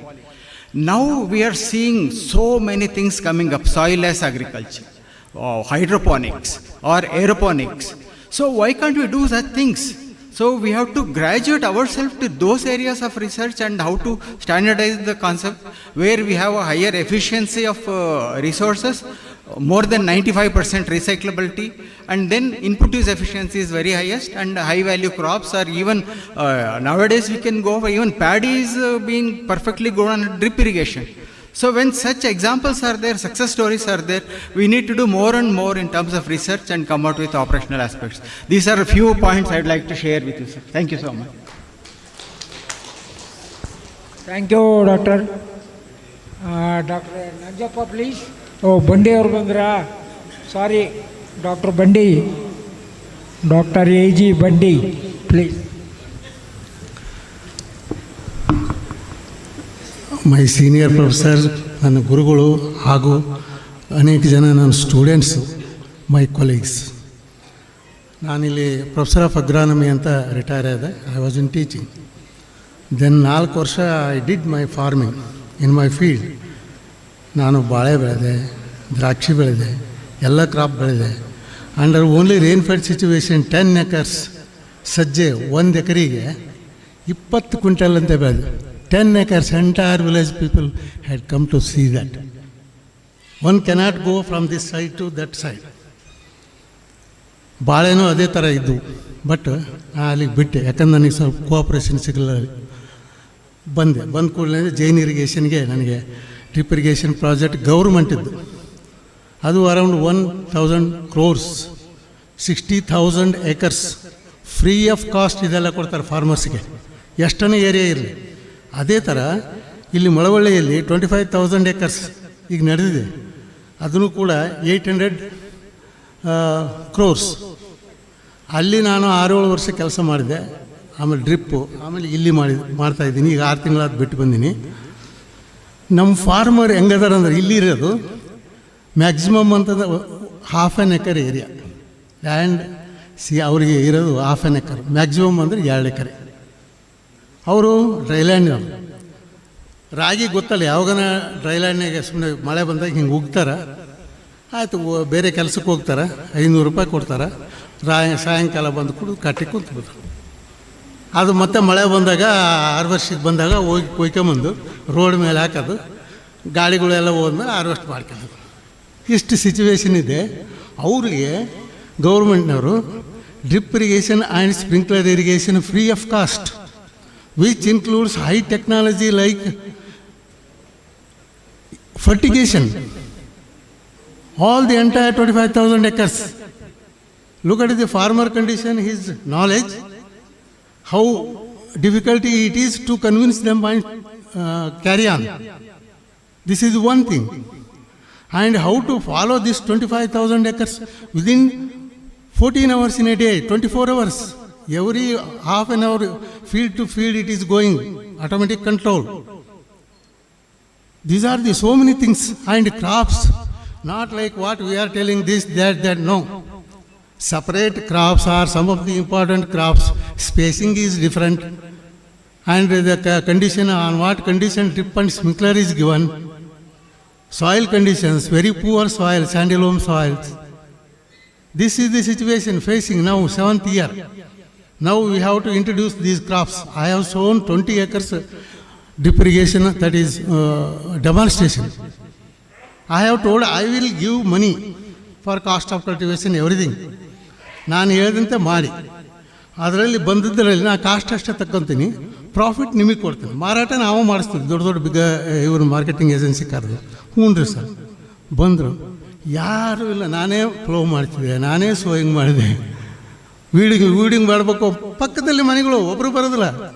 Weeding ಮಾಡ್ರಿ ಅಂದರೆ ಯಾರೂ ಇಲ್ಲ. ಕೊನೆಗೆ ಎಲ್ಲ crop ಬರೋತನ 1 ಇಯರ್ವರೆಗೆ ನಾನೇ 25 ಎಕರೆ ಮಾಡಿದೆ, like A labour. Tomato crop harvest ಮಾಡಬೇಕು 3-4 ಸಲ, ಅರ್ಧ ಮಾಡೋದು ಫಾರ್ಮರ್ಸ್ ಹೋಗ್ಬಿಡೋದು, ನಾವು ಬರಲ್ಲ ನಾಳೆ ಇಲ್ಲ. ಕ್ರಾಪ್ ಹೋಯ್ತು, ಏನು ಪ್ರೊಡಕ್ಟಿವಿಟಿ ಮಾಡ್ಬೇಕಲ್ಲಿ? ಸತ್ತೋಗಿನ್ರಿ ನಾನು ಅಲ್ಲಿ ಬೆಳೆದು ಇದು ಮಾಡ್ಬೇಕಾದ್ರೆ, ಕಾಸ್ಟ್ ಆಫ್ ಕಲ್ಟಿವೇಷನ್ ಮೀಟ್ ಮಾಡ್ಬೇಕಾದ್ರೆ. I have grown 10 tons of tomato in half an acre, 14 quintals of groundnut in 1 acre. Nowadays yield, farmer's yield is only 3 to 4 quintal, 14 quintal. And similarly, cabbage, from one seedling, I have grown 4 cabbages, 1 for cultivation, another 3 for profit. I have shown this. Then farmers will come, yes, very good, very good. ಹೋಗಿ ಬಿಡೋದು, ಯಾರು ಬರೋಲ್ಲ. ಇಂಥ situation, tomato ನೀರಿಲ್ಲ, ಏನಿಲ್ಲ, ಸರಿಯಾಗಿ ಕೊಡಲಿಲ್ಲ, ಎಲ್ಲ ಕ್ರಾಪ್ ಪೆಸ್ಟ್ ಡಿಸೀಸಸ್ ಬಂದ್ಬಿಟ್ಟು. ನಿಮ್ಮ success story is really good sir. ಇದು ಒಂದು ಡಾಕ್ಯುಮೆಂಟೆಡ್. ಓಕೆ, ಅಲ್ಲ, ಟೊಮ್ಯಾಟೊ ನಂದು ಕ್ರಾಪ್ ಹೋಯ್ತು, ನಾನೇ ಅಗ್ರಾನಮಿಸ್ಟ್ ಆಗಿ ಹಿಂಗೆ ಹೋದ್ಮೇಲೆ ಹೆಂಗೆ ಮಾಡೋದು? Then I adopted growth regulators. I feed it through drip and through spray. Within 15 days entire garden green ಆಗಿ ಹೊಸ ಫ್ಲವರ್ ಬಂದು, ಹೊಸ ಗಿಡಗಳು. ಮತ್ತೆ ನಾನು 4-5 ಹಾರ್ವೆಸ್ಟಿಂಗ್ ಮಾಡ್ಬೋದು. ಆ ಚೀಫ್ ಇಂಜಿನಿಯರ್ ಏನಂದ್ರು, ಕುಡಿಯೋಕೆ ನೀರಿಲ್ಲ, ನಿಮಗೆಲ್ಲಿ ನೀರು ಕೊಡೋದ್ರಿ, ಬಂದ್ ಮಾಡಿಸ್ಬಿಟ್ಟು. ಅಲ್ಲಿ ಪರಿಸ್ಥಿತಿ ಹೆಂಗೈತಿ ಈಗ, ಅವರೆಲ್ಲ ಫೆಸಿಲಿಟಿ ಕೊಡ್ತಾ ಇದ್ವಿ. ರೈತರು ನಾಳೆ ಆಂಧ್ರದವ್ರಿಗೆ, ತಮಿಳ್ನಾಡದವ್ರಿಗೆ, ಕೇರಳದವ್ರಿಗೆ ಎಂಟೈರ್ ಮಾರಿಬಿಡ್ತಾರೆ ಚೀಪ್ ರೇಟ್ನ. ಈಗಾಗ ಬರ್ತಾ ಇದ್ದಾರೆ. ಸೊ ಈ ರೀತಿ ಇರಬೇಕಾದ್ರೆ ಪ್ರೊಡಕ್ಟಿವಿಟಿ ಏನು ಮಾಡಬೇಕು? ಪ್ರೊಡಕ್ಷನ್ ಬಂದ ನಂತರ ಮಾರಾಟ ಮಾಡೋದು ಕಾಂಪಿಟೇಷನ್. ಈಗ ಹೇಳ್ತು ನೋಡ್ರಿ, most of the cropping system is marketing driven cropping system. ಎಲ್ಲೇನೋ ಹೋಗ್ರಿ, ನೀವು ನಮ್ಮೂರ ಕಡೆ ಹೋಗಿದ್ದು ನಾನು, ಅವ್ರು ಬೇರೆ ಬೇರೆ ಬೆಳಿತಾರೆ. ಈ ಸಲ ಎಲ್ಲ ಬೇರೆ ಮೇಜ್, ಯಾಕಂದರೆ ಮೇಜ್ ರೇಟ್ ಜಾಸ್ತಿ ಮಾಡ್ಯಾರ, ಅದಕ್ಕೆ ಮಾಡಿದ್ವಿ. ಆದರೆ ಹಾರ್ವೆಸ್ಟ್ ಮಾಡಿದಾಗ ರೇಟ್ ಇಲ್ಲ. ಮತ್ತು ಅಷ್ಟೆಲ್ಲ ದುಡ್ಡೇ ಬರೋಲ್ಲ ಅಂತಂದ್ರೆ ಹೋಗಿ ಪ್ರೊಡಕ್ಷನ್ ತೆಗಿತೀವಿ ಬಿಡ್ರಿ, ತೆಗಿತೀವಿ, ಡಬಲ್ ತೆಗಿತೀವಿ. ಏನು ಅದ ಓದತ್ತಾರೆ, ಏನು ಪ್ರಯೋಜನ? ಈ ಮಾರ್ಕೆಟಿಂಗ್ ಸಿಸ್ಟಮು, ಅದು ಸ್ಟೆಬಿಲಿಟಿ, ಸಾಯಿಲ್ ಫರ್ಟಿಲಿಟಿ ದೇವರೇ ಕಾಪಾಡಬೇಕು. ಫರ್ಟಿಲೈಸರ್ ಬಿಟ್ಟರೆ ಏನೂ ಇಲ್ಲ. ನಾನು ಇನ್ನೊಂದು ಹೇಳ್ತೀನಿ, ಎಲ್ಲರೂ ನಾವು ಓದ್ತಿರ್ತೀನಿ ಪೇಪರ್ನಾಗ, ಫಾರಿನ್ಲಿದ್ದ ಬಂದರು, ಅಲ್ಲಿದ್ದ ಬಂದರು, 1 ಎಕರೆನಾಗ ನಾನು 10 ಲಕ್ಷ ತೆಗೆದೆ, 8 ಲಕ್ಷ. ಏನು ಮಾಡಿ ಸ್ವಾಮಿ ನೀವು ತೆಗೆದ್ರಿ? ಹಾರ್ಟಿಕಲ್ಚರ್ ಕ್ರಾಪ್ ಮಾಡಿ ತೆಗ್ರಿ ನೀವು, ರಾಗಿ ಅವು ಇವು ಬೆಳೆದು ನೋಡೋಣ, ಆರ್ಗ್ಯಾನಿಕ್ ಮಾಡಿ. ನಾನಲ್ಲಿ ಬ್ಯಾನ್ ಮಾಡಿಬಿಟ್ಟಿದ್ದೀನಿ ಆರ್ಗ್ಯಾನಿಕ್ ಬಗ್ಗೆ, ಹಿಂಗೆ ಮಾತಾಡ್ತಿದ್ರಲ್ಲ, ತೆಗಿಬೇರಿ, ಇಲ್ಲಿ ರೈತ ಸಾಯ್ತಾ ಇದ್ದಾನೆ. ಅದೆಲ್ಲ ಬೇರೆ ಫೋರಮ್ ಸೆಟ್ ಮಾಡಿರಿ, ನಾವಿಲ್ ಟಾಕ್ ಟು ಯು ಅಂತ ಹೇಳಿ. ಎಲ್ಲಿ ಪಾಸಿಬಿಲಿಟಿ ಇದೆ, ಯಾವ ಕ್ರಾಪ್ ಇದೆ, ಎಲ್ಲಿ ಆರ್ಗ್ಯಾನಿಕ್ ಹೋಲ್ಸ್ ಗುಡ್, ಅಲ್ಲಿ ಮಾಡಿರಿ. ಬಟ್ ಮೋಸ್ಟ್ ಆಫ್ ದಿ ನಮ್ಮ ನಾರ್ತ್ ಕರ್ನಾಟಕ ಏರಿಯಾದಲ್ಲಿ ತೆಂಗು ಬೆಳೆಯಲ್ಲ, ಯಾವೂ ಬೆಳೆಯಲ್ಲ, ಬರೀ ಕ್ರಾಪ್, ಸಿಂಪಲ್ ಕ್ರಾಪ್. ಅಲ್ಲಿ ಏನು ಮಾಡಬೇಕು? ಪ್ರೊಡಕ್ಷನ್ ಹೆಂಗೆ ಹೆಚ್ಚು ಮಾಡಬೇಕು, ಅದನ್ನು ಹೆಂಗೆ ಮಾರ್ಕೆಟಿಂಗ್ ಮಾಡಬೇಕು? ಮಾರಕ್ಕೆ ಹೋದವರು ಅವ್ರ ಕಡೆ ದುಡ್ಡು ಇಸ್ಕೊಂಡು ಬಸ್ಸಿಗೆ ಬಂದಾರ. ಈ ಪರಿಸ್ಥಿತಿ ಇರೋ ಹೊತ್ನಾಗ ಏನು ಹೇಳ್ಬೇಕು ನಾವು agronomist? Think about this and try to solve. Thank you doctor Nanjappa, please. ಅವ್ರಿಗೆ ಲೀಸ್ಟಲ್ಲಿ ಅವ್ರಿದಾರಪ್ಪ, ಅವ್ರು ಆದಮೇಲೆ ನೀವು ಕೃಷ್ಣಮೂರ್ತಿ ಅವರೇ, ನೀವು ಅವರೇ ಬಿಟ್ಕೊಟ್ರೆ no problem.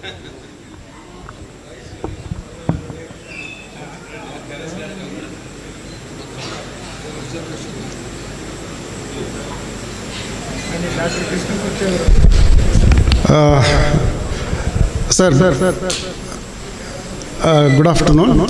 So I retired from the university in 2017. After retiring, almost my concentration is I'm concentrating on the Aracanate cultivation. Most probably our Dr. Prabhakar Shetty and Harmantappa, they worked maximum number of years in Aracanate growing areas. Now, the actual practical problems regarding after harvesting the nets, the husk, they will throw it and immediately within 2-3 days they burn it. It's causing lot of environmental pollution, that's one thing.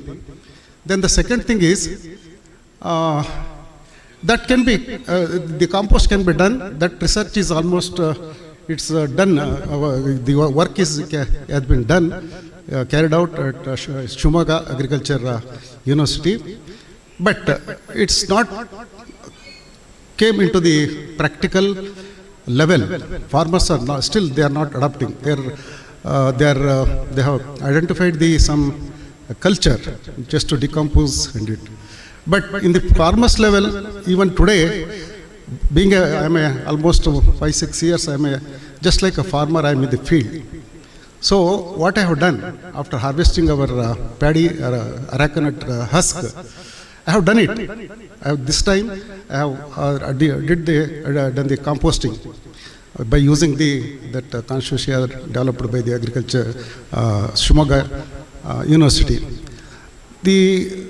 How best that can be utilized at the farmers level?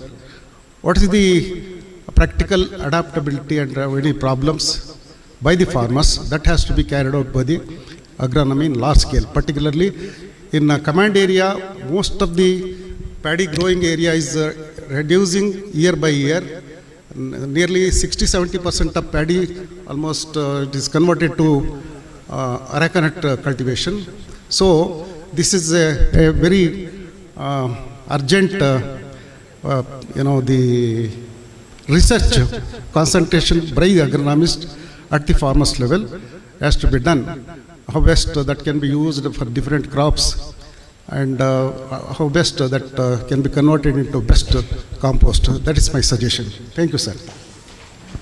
Dr. Nanjappa, please. ಬರ್ತೀರಾ ಈಗ ಬಿಟ್ಕೊಡ್ತೀರಾ ನಂಜಪ್ಪ ಅವರೇ? Sir ಬಿಟ್ಕೊಡ್ತೀರಾ ಅವ್ರಿಗೆ?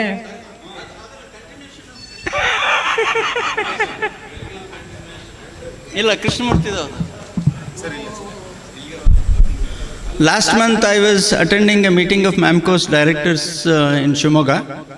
We have proposed for conversion of all the waste into biochar. We are talking to them and they are interested in large scale production of biochar. And one of the societies in Koppa has already started collecting the waste, areca waste, and then drying it. And after it is fully dried, it can be converted into high value biochar. We are working on it, and I will be visiting Shumaga a couple of times because we are marketing biochar blended products for different crops in different regions. And Dr. Harmantappa has been very supportive to promote the activities of biochar in US Raichur. We are trying to have mechanization built into the system because biomass collection at the village level is a big hassle, labor consuming and very expensive. So if we can reduce the cost of biomass collection, drying, then it will be a very valuable proposition. And trials are on, and Mr. Sidlinga, who was here in the morning, he tried biochar blends sent by us on his 5 acres of Aracanate. He has gained an advantage of 30% over the last year's performance of Aracanate crop. So looking to the success of his garden, neighboring farmers have also ordered for biochar, and we are selling big quantity of biochar blends to Aracanate farmers in Shumaga. I will be in touch with you and we can take it forward from there. Thank you.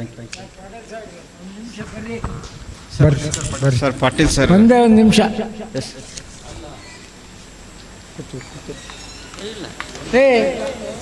ಇಲ್ಲ ನಿಮಗೆ ಅದು ಬರ್ರಿ. I request dignitaries to facilitate VC Patil sir, who served as a keynote speaker, lead speaker of the brainstorming session. So it is really a proud moment for all of us, because sir has given very insightful thoughts during his keynote address. Thank you, sir. Thank you for coming and gracing.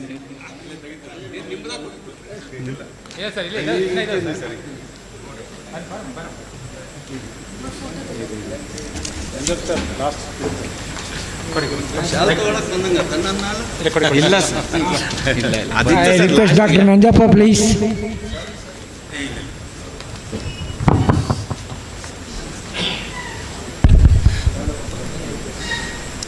Dignitaries on the dais and fellow agronomists. I am Dr. Nanjappa. Basically, I am a professor, later on become an administrator. Since morning I am sitting here and I am watching. It's good that we are discussing about agronomy research and the latest other things. Except Dr. V.C. Patil, where he touched on important issue regarding the teaching. See, this is an academic institution, the university, where we are producing so many graduates. Human resource development is most important. What type of students we are preparing? And what is the type of education we are giving? See, from semester system onwards, now it's a semester system. How the curriculum has changed. If you go through the curriculum of the agriculture system, undergraduate, postgraduate, it is not towards the quality aspect. Take for one important example, practical component. We had 3 hours practical when you were an undergraduate student. Even the 3 hours, you agree with me, we didn't have enough time to conduct practical classes in 3 hours. But today you know what is the duration of practicals? 2 hours. These 2 hours, students has to walk, they have to be there, you have to conduct the class. Just imagine what type of skill, practicals we are inculcating to our students. I know it hurts many of you because I am openly telling. Morning Dr. V.C. Patil, we are having the same wavelength and we were expressing this to you directly. Quality of education, it has come down. You agree or disagree, but you cross-check or you discuss with the people, they will say. This has happened mainly because of the interference from ICR. Earlier, we had our own syllabus. We used to modify as and when it's required for our utility. Now it has completely changed. They are imposing everything on us. So you have no liberty to include whatever the information you wanted to add or to improve. So kindly think over this, because ultimately the graduates who comes out of the university, they are the ones who have to carry out all these things.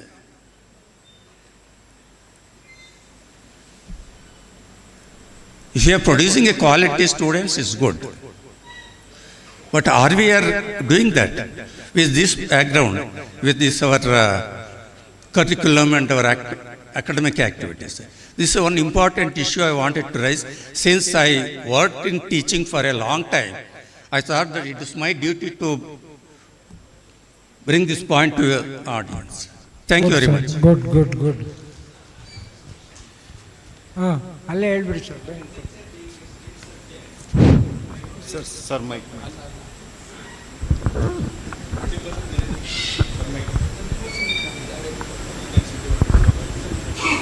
Hello. Agriculture being a state subject, Government of India has no business to impose anything on anything. I'll tell you one. Take up this issue through the Agriculture Minister, Government of Karnataka. Address the issue to the Union Agriculture Minister. It will be addressed. Reason being, I'll tell you. Because you are not tried, I am telling you. Fertilizer Control Order is a central act. But there is one class under FCO, under class 13, state government has been given power to have any kind of grades prescribed for the state required. And they brought one law uniform to the whole country. Then we questioned it, they withdrew it. Therefore, I suggest you, if need be, I can help you. It is possible to get the amendment to whatever the conditions you are telling. It is not that one-way traffic. It is always two-way. Move the subject to the state government, the agriculture minister, take up the matter. You can get the relief. Sir ಅದು ಅಷ್ಟು ಸುಲಭ ಅಲ್ಲ sir. ಇಲ್ಲ ಅದು ಮಾಡೋಕ್ಕೂ ಆಗಲ್ಲ. Because once in 5 years the ICAR constitutes a Deans Committee, Deans representing different states. Those Deans Committees, they will give a recommendations. No. Deans Committee never works under, see, they are independent. Maybe, ನಮ್ಮ dean ಇರ್ತಾರಲ್ಲ sir, invariably the Dean of Agriculture College, Bangalore will be there. ಅವ್ರು ಇಲ್ದಾನೆ ಮಾಡಿರಲ್ಲ. And the syllabus what they have mentioned, they have given 20% choice, 20% for the state government to make changes. Only 80%, and that is our own deans. See, he may be from Maharashtra, he may be from Andhra, Punjab, Haryana, Bangalore, Coimbatore, but those deans who have experience for more than 10 years in managing the syllabus, everything, they only give the ideas. What else we can do, sir? ಅದು ಹೋಗ್ಲಿ. ಹೇಳಿ sir, ಜಲ್ದಿ ಅಲ್ಲಿಂದ ಒಂದು point. Sir ತಗೊಳ್ಳಿ sir, ಅಲ್ಲೇ ತೊಗೊಳ್ಳಿ sir, ಮುಗಿಸ್ಬಿಡೋಣ. ಯಾಕಂದರೆ we have to go round the fields. Babu Rajendra Prasad auditorium ನೋಡಬೇಕು, ಎಷ್ಟೋ ಜನ ನೋಡಿಲ್ಲ. And we are getting samosa which has been patented, samosa of UAS Bangalore, which has got the recent patent, and we are giving it for commercialization. So ಇಂಥದ್ದು ಏನಾದರೂ ವಸ್ತು ನೋಡೋಣ. ಹೇಳಿ sir, ಜಲ್ದಿ ಪಾಟೀಲ್ ಸಾಹೇಬ್ರೆ ಹೇಳಿ sir. See, there is a solution for this, simple solution. We don't, as I mentioned in my presentation, we don't need to listen to ICAR at all, number one. And we can't be puppets of ICAR. When our deans are there, that means it's a lapse on the part of the deans of other universities. We are not able to put our ideas into it. So, we need to emphasize that, okay, state, instead of 20, why not propose for 50? Why not 70? Why not 80? It is our choice. Institutions, universities have got academic autonomy. ICAR has no role. It is, in fact, if you question, I agree with Reddy, if you question, ICAR itself, existence itself could be questioned with reference to SIUs. This is my opinion. And it is a fact. Agreed, sir. Yes, sir. I will tell an incident. Yes, sir. Tamil Nadu Agriculture University, they did not agree to ICAR's semester system education. You know what happened? ICAR barred them from attending any of these competitive examinations. They stopped giving grants. Ultimately, they have to bow down. It is not that easy to come out of ICAR system. It is not that easy. See, only thing is, our deans, when they attend this Deans Committee meeting for the syllabus formulations and changes, there you should aggressively fight for what you require. Yes. This happened when Dr. G.K. Viresh was a dean. I was in the committee. You remember agriculture, what you call that research education course we had. Research techniques in agriculture education, we had 2 courses. Remember, it's only US, Harvard and Bangalore, we had these courses. No other agriculture university had this. ICAR, they wanted to remove those courses. I said, you remove if you want, but don't force on us. And these 2 universities retained those courses as long as we were there. But I am told recently, the courses have been removed. Yes, they have been removed. US Raichur, okay. Sir, US Raichur has also adopted experimental technique, splitting the other courses and make it into a 0+1 course. We have made it, sir. That 20% choice ಇದೆಯಲ್ಲ, ಅದರಲ್ಲಿ ಮಾಡ್ಕೋಬೋದು, ಮಾಡೋಣ.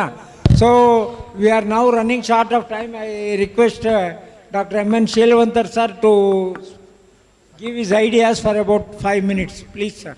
Only 5 minutes. Yes, sir. Yes, sir. ಇಲ್ಲ, ಇವರೆಲ್ಲ ಏನು ಹೇಳೋದಕ್ಕೆ ಕೇಳ್ತಾರೆ. ಬೇಡ ನಾವು ಮಾತಾಡಕ್ಕೆ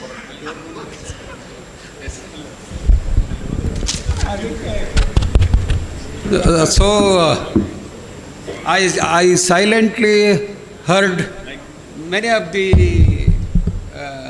ICR and state, all other things. I would like to make it very clear and try to understand this one.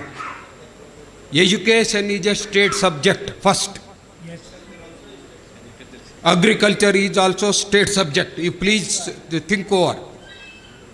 And NEP, which has come from the center, our Karnataka did not implement it, although it is a excellent NEP, that one, it will integrate everything, that they did, university did not take it. That's one. Another very best example I will give you, I will convince you about this. When a trimester 16, we accepted it because ICR said, we all discussed it. Same thing, in IRI still trimester system is there, you tell me. What ICR is doing?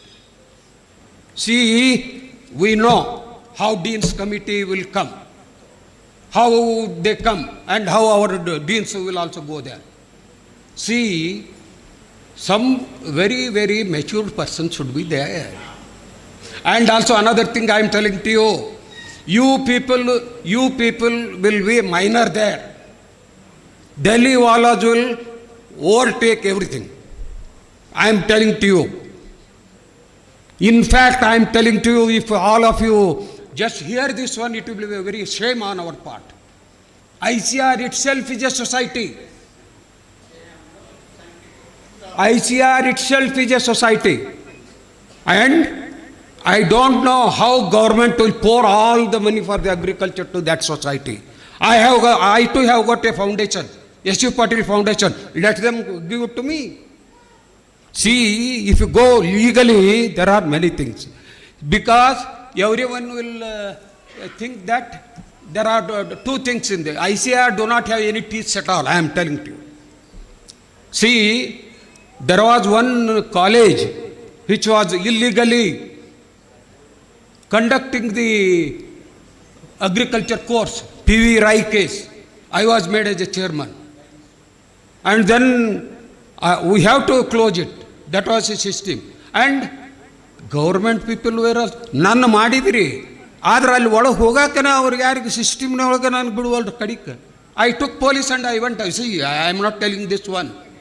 There, that person got a green signal from everywhere. And then I asked them, then how do you answer to the ICR? Then they said, ICR gave a letter, so we will come for accreditation only after 5 years of continuous ನೀವು ಮಾಡಿದಾಗ. ಅಂದರೆ 5 ವರ್ಷ ಆಗಿಂದ ಅದು accreditation ಆಗಲಿಲ್ಲ ಅಂದರೆ what is the fate of those students you tell me?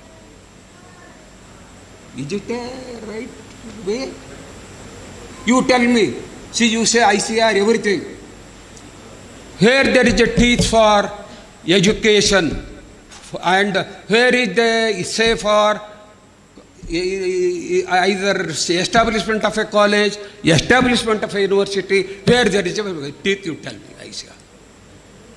And also, it was also discussed at very length. One Kerala University did not accept the UGC scales for many years, many years. It is because they said ICR is giving one, in our own government, when I go to the budget sessions and other things, hey, no, I told them, the model act has come from the ICR. We have to implement the model act. Otherwise, it goes very difficult for me to get concurrence for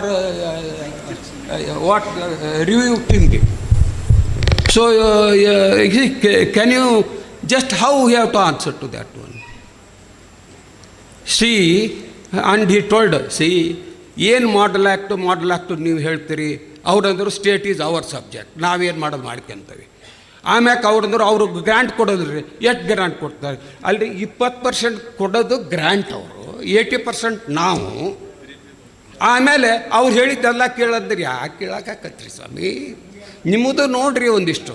ಅಲ್ಲ ನಾನೇನು I am not against ICR, I am not against anybody, but think over all these things. Why NEP is not accepted in the state? Can anyone tell? Sir, 3 pieces ಬನ್ನಿ sir please. ಏನಿದೆ sir 3 pieces ಬನ್ನಿ sir please. Sir ಅಲ್ಲ, because it is very thunderous things I intervened. I am sorry if it is. Now I will come to you. See, everybody talks about many things, so many things. We are talking all these things from over years, right from beginning. Water conservation, efficiency. Sir, water conservation, soil and water conservation started even during British period. Even still things are going on. Where is the thing? Let us not bother about it. Now I will come to it. There are only 2 or 3 points I will just, number 1, about the productivity. I will talk about only 3 P's. Dr. Patil, I want your attention here.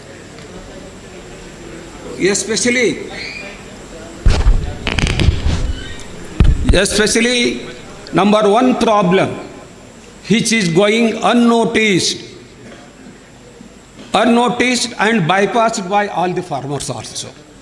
That is soil health. See, in the recent survey, they vehemently said that our, after independence, I think 70% were cultivators. And contribution to GDP is 50% at that time. Now, after so many years, 70, 80 years, the cultivators are hardly 42 plus cultivators are there, but contribution to GDP is only 18%. So they vehemently said that your agriculture efficiency is very low when compared to all the developed nations. See how it has to be. That efficiency of agriculture is very low. First, so efficiency is low, then where we have to come? First comes is the land, I am telling to you, especially land and soil fertility.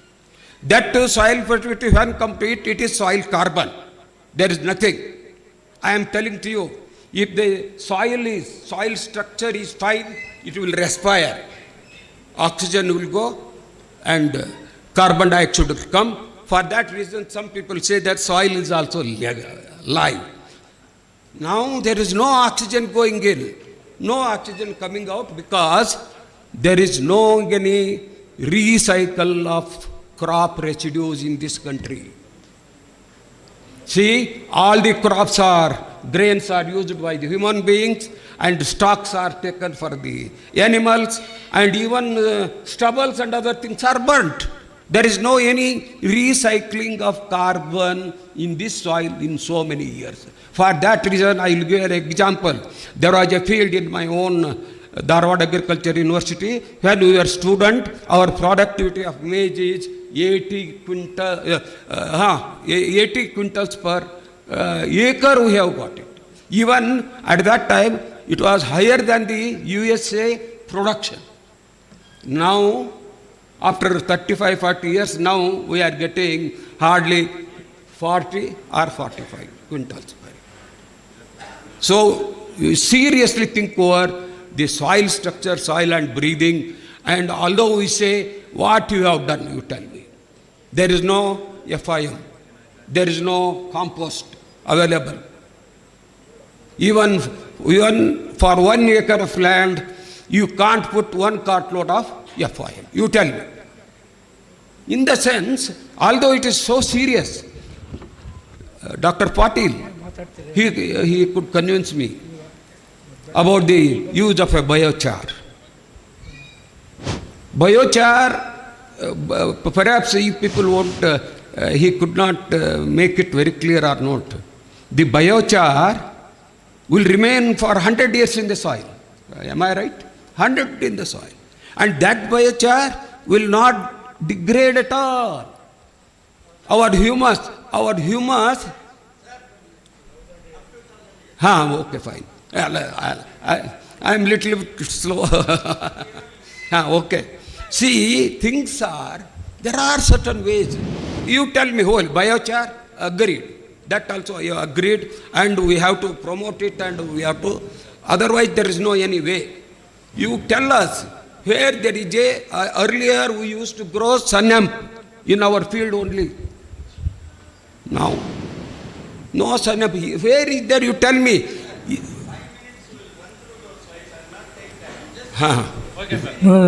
Okay, now. ಈಗ tea ಬಂದಿದೆ, ಎಲ್ಲ ಬಂದಿದೆ, ಅದೆಲ್ಲ ತಣ್ಣಗಾಗುತ್ತೆ. ನೀವು ತಣ್ಣಗಾಗುತ್ತೆ. Okay, about tea has come already, samosa has come, and they have already put it in the plates. ಅದು ತಣ್ಣಗಾಗಲಿ ಅಂದರೆ ನಂದೇನು ಅಭ್ಯಂತರ ಇಲ್ಲ. ಇನ್ನು ಅರ್ಧ ಗಂಟೆ ಅಲ್ಲ ತಿರ್ಗಿ ವಾಪಸ್ ಕೆಟ್ಲಿಗೆ ಹಾಕ್ಲಾ? ಅಲ್ಲ, ಅವರೆಲ್ಲ ಫೀಲ್ಡ್ ರೌಂಡ್ ಹೋಗ್ಬೇಕು ಅಂತಾರಲ್ಲ. ಅಲ್ಲ ನಾನು ಒಂದೇ ಮುಗಿಸಿ ಸರ್ ಪ್ಲೀಸ್. ಅದು ಇಲ್ಲ. ಈಗ ಆಯ್ತು, ಬಯೋಚಾರ್ದವರು, ಅಥಾರಿಟಿ ಅವರು ಹೇಳಿದಾರಲ್ಲ. ಓಕೆ, ಬನ್ನಿ. ಅಲ್ಲ ಅಷ್ಟೊತ್ತಿಗೆ ಇವ್ರು ಬರಲಿ. ಡಾಕ್ಟರ್ ಬಿರಾದಾರ್ ಸಾಹೇಬ್ರು ಒಂದು 2 ನಿಮಿಷ ಮಾತಾಡ್ತಾರಂತೆ. ಆಮೇಲೆ ಆ slides I think we are deviating from 3 P's. I am sure some of the youngsters who are sitting they are confused. They will be in dilemma by the time they leave this house. The very purpose of this workshop, because for ICR you call one more workshop. I can give my own live example how we fought with ICR and we were targeted for accreditation also. Let us not debate in this kind of house. So let us not point out everything is fault with ICR also. There are certain regulations. Now let us not debate here. But only thing I want to know about 3 P's, and since some of the slides we want to quickly run through. Yeah, I think research gaps he already pointed out quickly. Yeah, extension system reorientation. In fact, here only I wanted to talk about the young agronomist, about to reorient your mindset as well as teaching, research and extension. So he has given all the points that one need to go through this, how to reorient yourself in extension. Some of the agronomists are working in extension also. Next. And these are the funding avenues. Many times we will be unaware of where the funding sources are. We will depend on only university, or we will depend on GOK funding, or sometimes ICR, which is shrinking year by year. But still then, for any of the latest technologies what we talked about, these are some of the funding agencies, because these AIs, robots, everything. But sometimes I have my own apprehension about this. But let me just give my own personal opinion. It's not to generalize. Some of these latest technologies which are coming into the agricultural field, they are corporate friendly technologies, wherein our poor farmers are really sufferers. Let me give one quick example. Drones. They are used for land survey nowadays. Actual land survey by manual, it costs about really just 1,000 or 1,500. If you use drones, which our taluka office people are insisting that you should use drones so that you will get a precise survey, it costs about 20,000. You just think of an ordinary farmer who can afford 20,000. Instead of that, he wants to go for a manual chain survey. But unfortunately, no official will go for manual chaining. This is one example of drone I am telling. This will come, same thing for AI also. Later on, everybody, they come out with a very fancy technologies, what next gen technologies, but they think that all our farmers can adopt that. But unfortunately, they go through a system wherein they come through government schemes, subsidies, so many things, machine hiring, so many maybe drone hiring centers will come, something like that. But it is my personal opinion, practically experienced also. These are corporate friendly technologies, but still then we need them. In years to come, they are necessary also, but let us have some debate on that later on. Yeah, in agriculture, you want to say something? You have anything on that? Yeah, quickly go through. At least some of our younger agronomists can go through, because top AI platforms, because everybody is talking about that. In fact, only I could see one project from Dr. Milind Podar from Dharwad, which I was insisting ever since I think 5 years. Finally, his persistent efforts have paid. Now, at least you can say that one agronomist is working on AI. how to use it on, I think he's working on eggplant, but still then, whether it is field crop and... Youngsters, I would like to emphasize on that. Yeah, I will ask at least some of the agronomists who have joined in the last 5 years for the different universities, please stand up. Those who have joined for the last 5 years, agronomist ಅಂತ ಯಾರಾದರೂ ನೀವು join ಆಗಿದ್ರೆ ಒಂದು 5 ವರ್ಷದಲ್ಲಿ ಎಷ್ಟು ಮಂದಿ ಅದೀರಿ? Please stand up, wait for few minutes. Just language prerequisites, these are very technical. 1, 2, 3, 4, only 4. See, this is the human resource addition in our agronomy in the last 5 years. I think hardly 4 or 5. Yeah, I'll just quickly. Please go through. Shetre, Prabhakar Shetre, ನನಗೆ ಎಷ್ಟು time ಕೊಡ್ತಾರೆ ಹೇಳ್ರಿ, I'll quickly go through the slide. ಇಲ್ಲ, slides ಹೇಳ್ಬಿಡಿ, ಅವ್ರಿಗೆ ಚಾ ಅರ್ಥ ಐತೆ ಅನ್ನೋದು. ಓಕೆ, ಈಗ ಹೇಳ್ತಾರಲ್ಲ ಇವರೇ ಹೇಳಿ ಮುಗಿಸ್ಬಿಡ್ರಪ್ಪ. Okay, you go through. 5 ನಿಮಿಷಕ್ಕೆ ಮುಗಿಸ್ತಾರೆ ಅಂದ್ರೆ ಬನ್ನಿ. ಈಗ okay, these are 5 top AI platforms. How many of you are using any one of these? ChatGPT, I'm sure most of you. Okay. Good. You know the pitfalls of ChatGPT? All these platforms cannot replace human intelligence and cannot replace domain expertise. Without proper prompting, you will be guided. It is like a Google map. It may take you through a very rough road.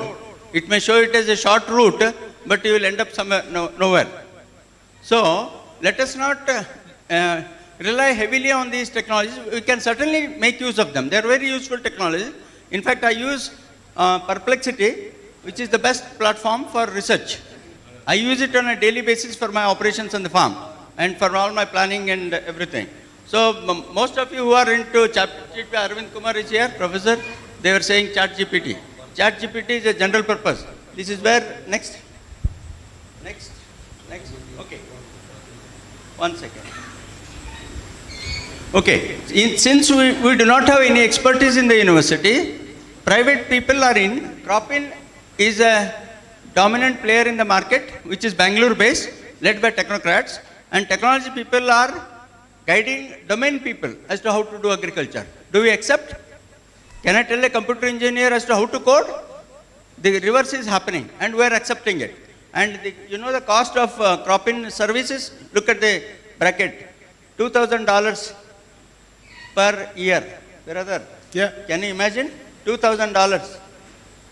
$2,000. No way. So can we not develop what Cropin has done? If we can't do it on our own, we'll have to partner with them. That's what I'm suggesting. Not necessarily private companies. We can partner with IITs. We can partner with Indian Institute of Science. We are negotiating with Indian Institute of Science for biochar projects. So we have IIT in Dharwad, lot of technology institutions in Bangalore, and I think one is coming up in Raichur. We should tap the technology institutions' resources, have interaction on a regular basis. So domain and technology interactions will help us in developing useful AI technologies for farmers. Not just the domain people, nor the technology people. So we have, it's a hybrid science. This is what we have been trying to do for the last 25 years, trying to bring ICT into agriculture. It's not happening because our youngsters are scared for no reason. They think that it is rocket science. It is not. So we must get into these. Youngsters, at least people who have got that courage to learn. And I have listed, these are some commercial ones. I'm using AgroStar for my purpose for FPO operations. Next one. Only this is what is Bharat Vistar is coming up. It's a national initiative where about 500 crores have been allocated in the recent budget. So it's going to come up and it will have a AgriStack. And unfortunately, see, the domain people, if we are not knowing what a farmer wants, what they are trying to do, combine AgriStack data with ICR's agricultural practices. That means, in effect, we are trying to have a digital package of practices. Do we need it? All the universities have. We say digital extension. What is digital extension? What are we doing in the universities? We say in our website, okay, we have uploaded package of practice. Farmers can read hard copies, Kannada. So this is what Bharat Vistar is aiming to do. It will be again a futile exercise. 500 crores will go down the drain. So we need to understand what actually AI does for a farmer. And that is where we need to think. That is where the domain people, youngsters, should try to see how you can develop AI tools for farm domain. Nobody else can do it. So for that, you need to prepare yourselves to learn Python. Python is #1 requirement. And we had an exercise in Dharwad. We tried to do it in Raichur. Somehow it couldn't happen. And Rajkumar organized that course of 2 months course, offline course on AI in agriculture from an AI expert. So somehow people are reluctant to learn Python. So that means, especially for undergraduates, if you want to have a future, a secured future, get into Python language learning and have a program, degree program wherein, or you can even learn on private basis. A lot of Python courses are being offered. So that will be an additional advantage to domain people. Unless you know Python, you can't be an AI-enabled agronomist. And if you are not AI-enabled agronomist, all these companies will take over. Next one. This is what I was trying to say. Already you said.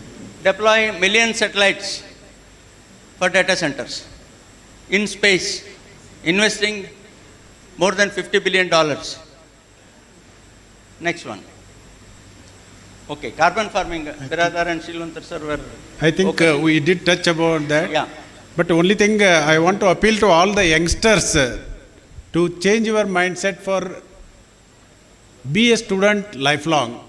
Whether you are in agronomist or senior agronomist or super senior agronomist, I wanted to know the strength of youngsters who have joined. It is only 4 or 5. Because we are talking about Viksit Bharat by 2047, we will be having so many things, so many captions you are reading day in and day out. Probably those are 5 or 10 agronomists who will see that day. We will not be there to see such days. But still then, I wanted to know that one. So that is why these 3 P's are very important. Only thing, provided if you are a student for your lifetime, whether in whatever position, in whatever capacity you are today, but if you are learning any new things that comes, because always whenever a new technology comes, we think that it will solve all the problems. No, even AI won't solve. You remember when tissue culture came, everybody was thinking tissue culture will revolutionize agriculture production. When biotechnology came, everybody thought that it will really revolutionize the productions and all. But no, it is one of the tools. You can use it. You try to learn. Don't think that it is out of our domain or we are not experts in that. So that is why I requested all these things. And also, one more P. I don't know whether you can fit into another P or something, because I think I heard something about Dr. Gollar was pointing out about the prices and all, maize prices. Because policies are most important. Of course, profitability encompasses that one, but still then, unless government policies are there, we as agronomists, nearly about 300 agronomists, we spend so much of time in developing the technology. We never bother whether the technology can be transformed into a policy. Here I will take 5 minutes and just tell them how this Krishi Bhagya came. I think Dr. Vasant Kumar was there, I think Dr. Reddy was there, and most of our university people were there. No, I will tell how this has come, because that is why I want to tell, but how it has come. It is after 30 years. This technology was developed in 1990s. Both the universities, they developed farm pond technology. Nobody was bothering. Only when Krishna Bairegowda, highly receptive agriculture minister, very youngster, and he wanted to know what technologies. Dr. Saab, you give me 1 or 2 technologies which can be transformed. I think in one of our deliberations, they said farm pond, it will improve. Even if you give just 1 supplemental irrigation, it gives 50% higher yield. 1 or 2 irrigation, 70%. So that way, they combined all the technologies and Krishi Bhagya came into picture. It is the contribution of agronomists. Maybe as Dr. Prabhakar Shetty said, but here he was handling that watershed project. And in Dharwad, Yarnal, that Bijapur watershed, which was headed by Dr. V.S. Patil, the senior most agronomist who was supposed to come here.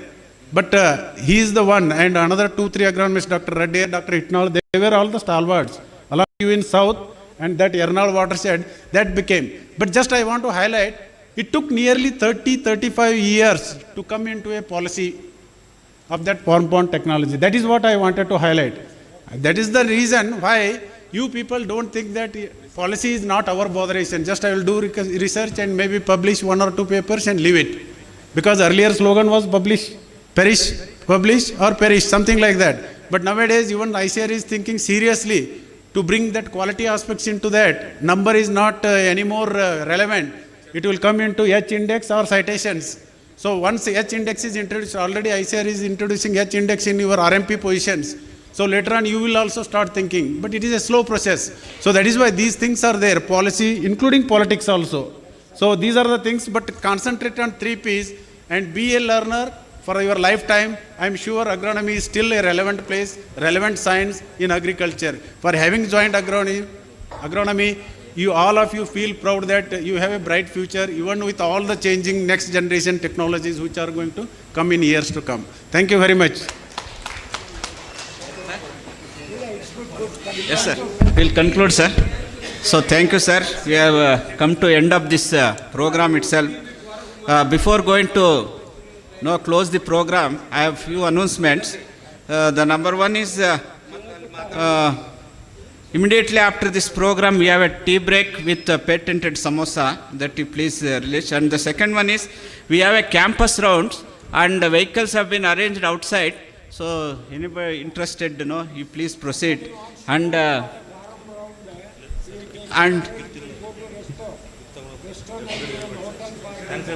then third one is, sir, dinner is arranged at Resto 91. We have already planned.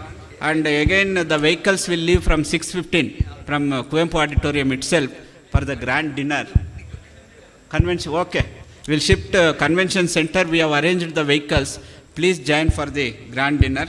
So that is second another announcement. And one more announcement, our Krishnamurthy sir, his registration kit has been exchanged because he is having all the keys and some ATM card, everything is there. So kindly, anybody knows or come to know, you please inform Krishnamurthy sir, because in the afternoon that has been exchanged. Okay. So with this, we are coming to the end of this today's workshop, brainstorming workshop with agronomy towards 3 Ps. And I thank all the speakers who participated in the panel discussion and also the panel of experts who have graced for this panel discussions. Wholeheartedly we thank on the behalf of organizers and also from the workshop. And also all the agronomists who have actively participated from the morning, we thank them. Those who have come all the way from different parts of the state, we profusely thank them for actively participating in the workshop. So we thank each and everyone who contributed and made it success, this workshop. Thank you one and all. Jai Karnataka, Jai Jawan, Jai Kisan.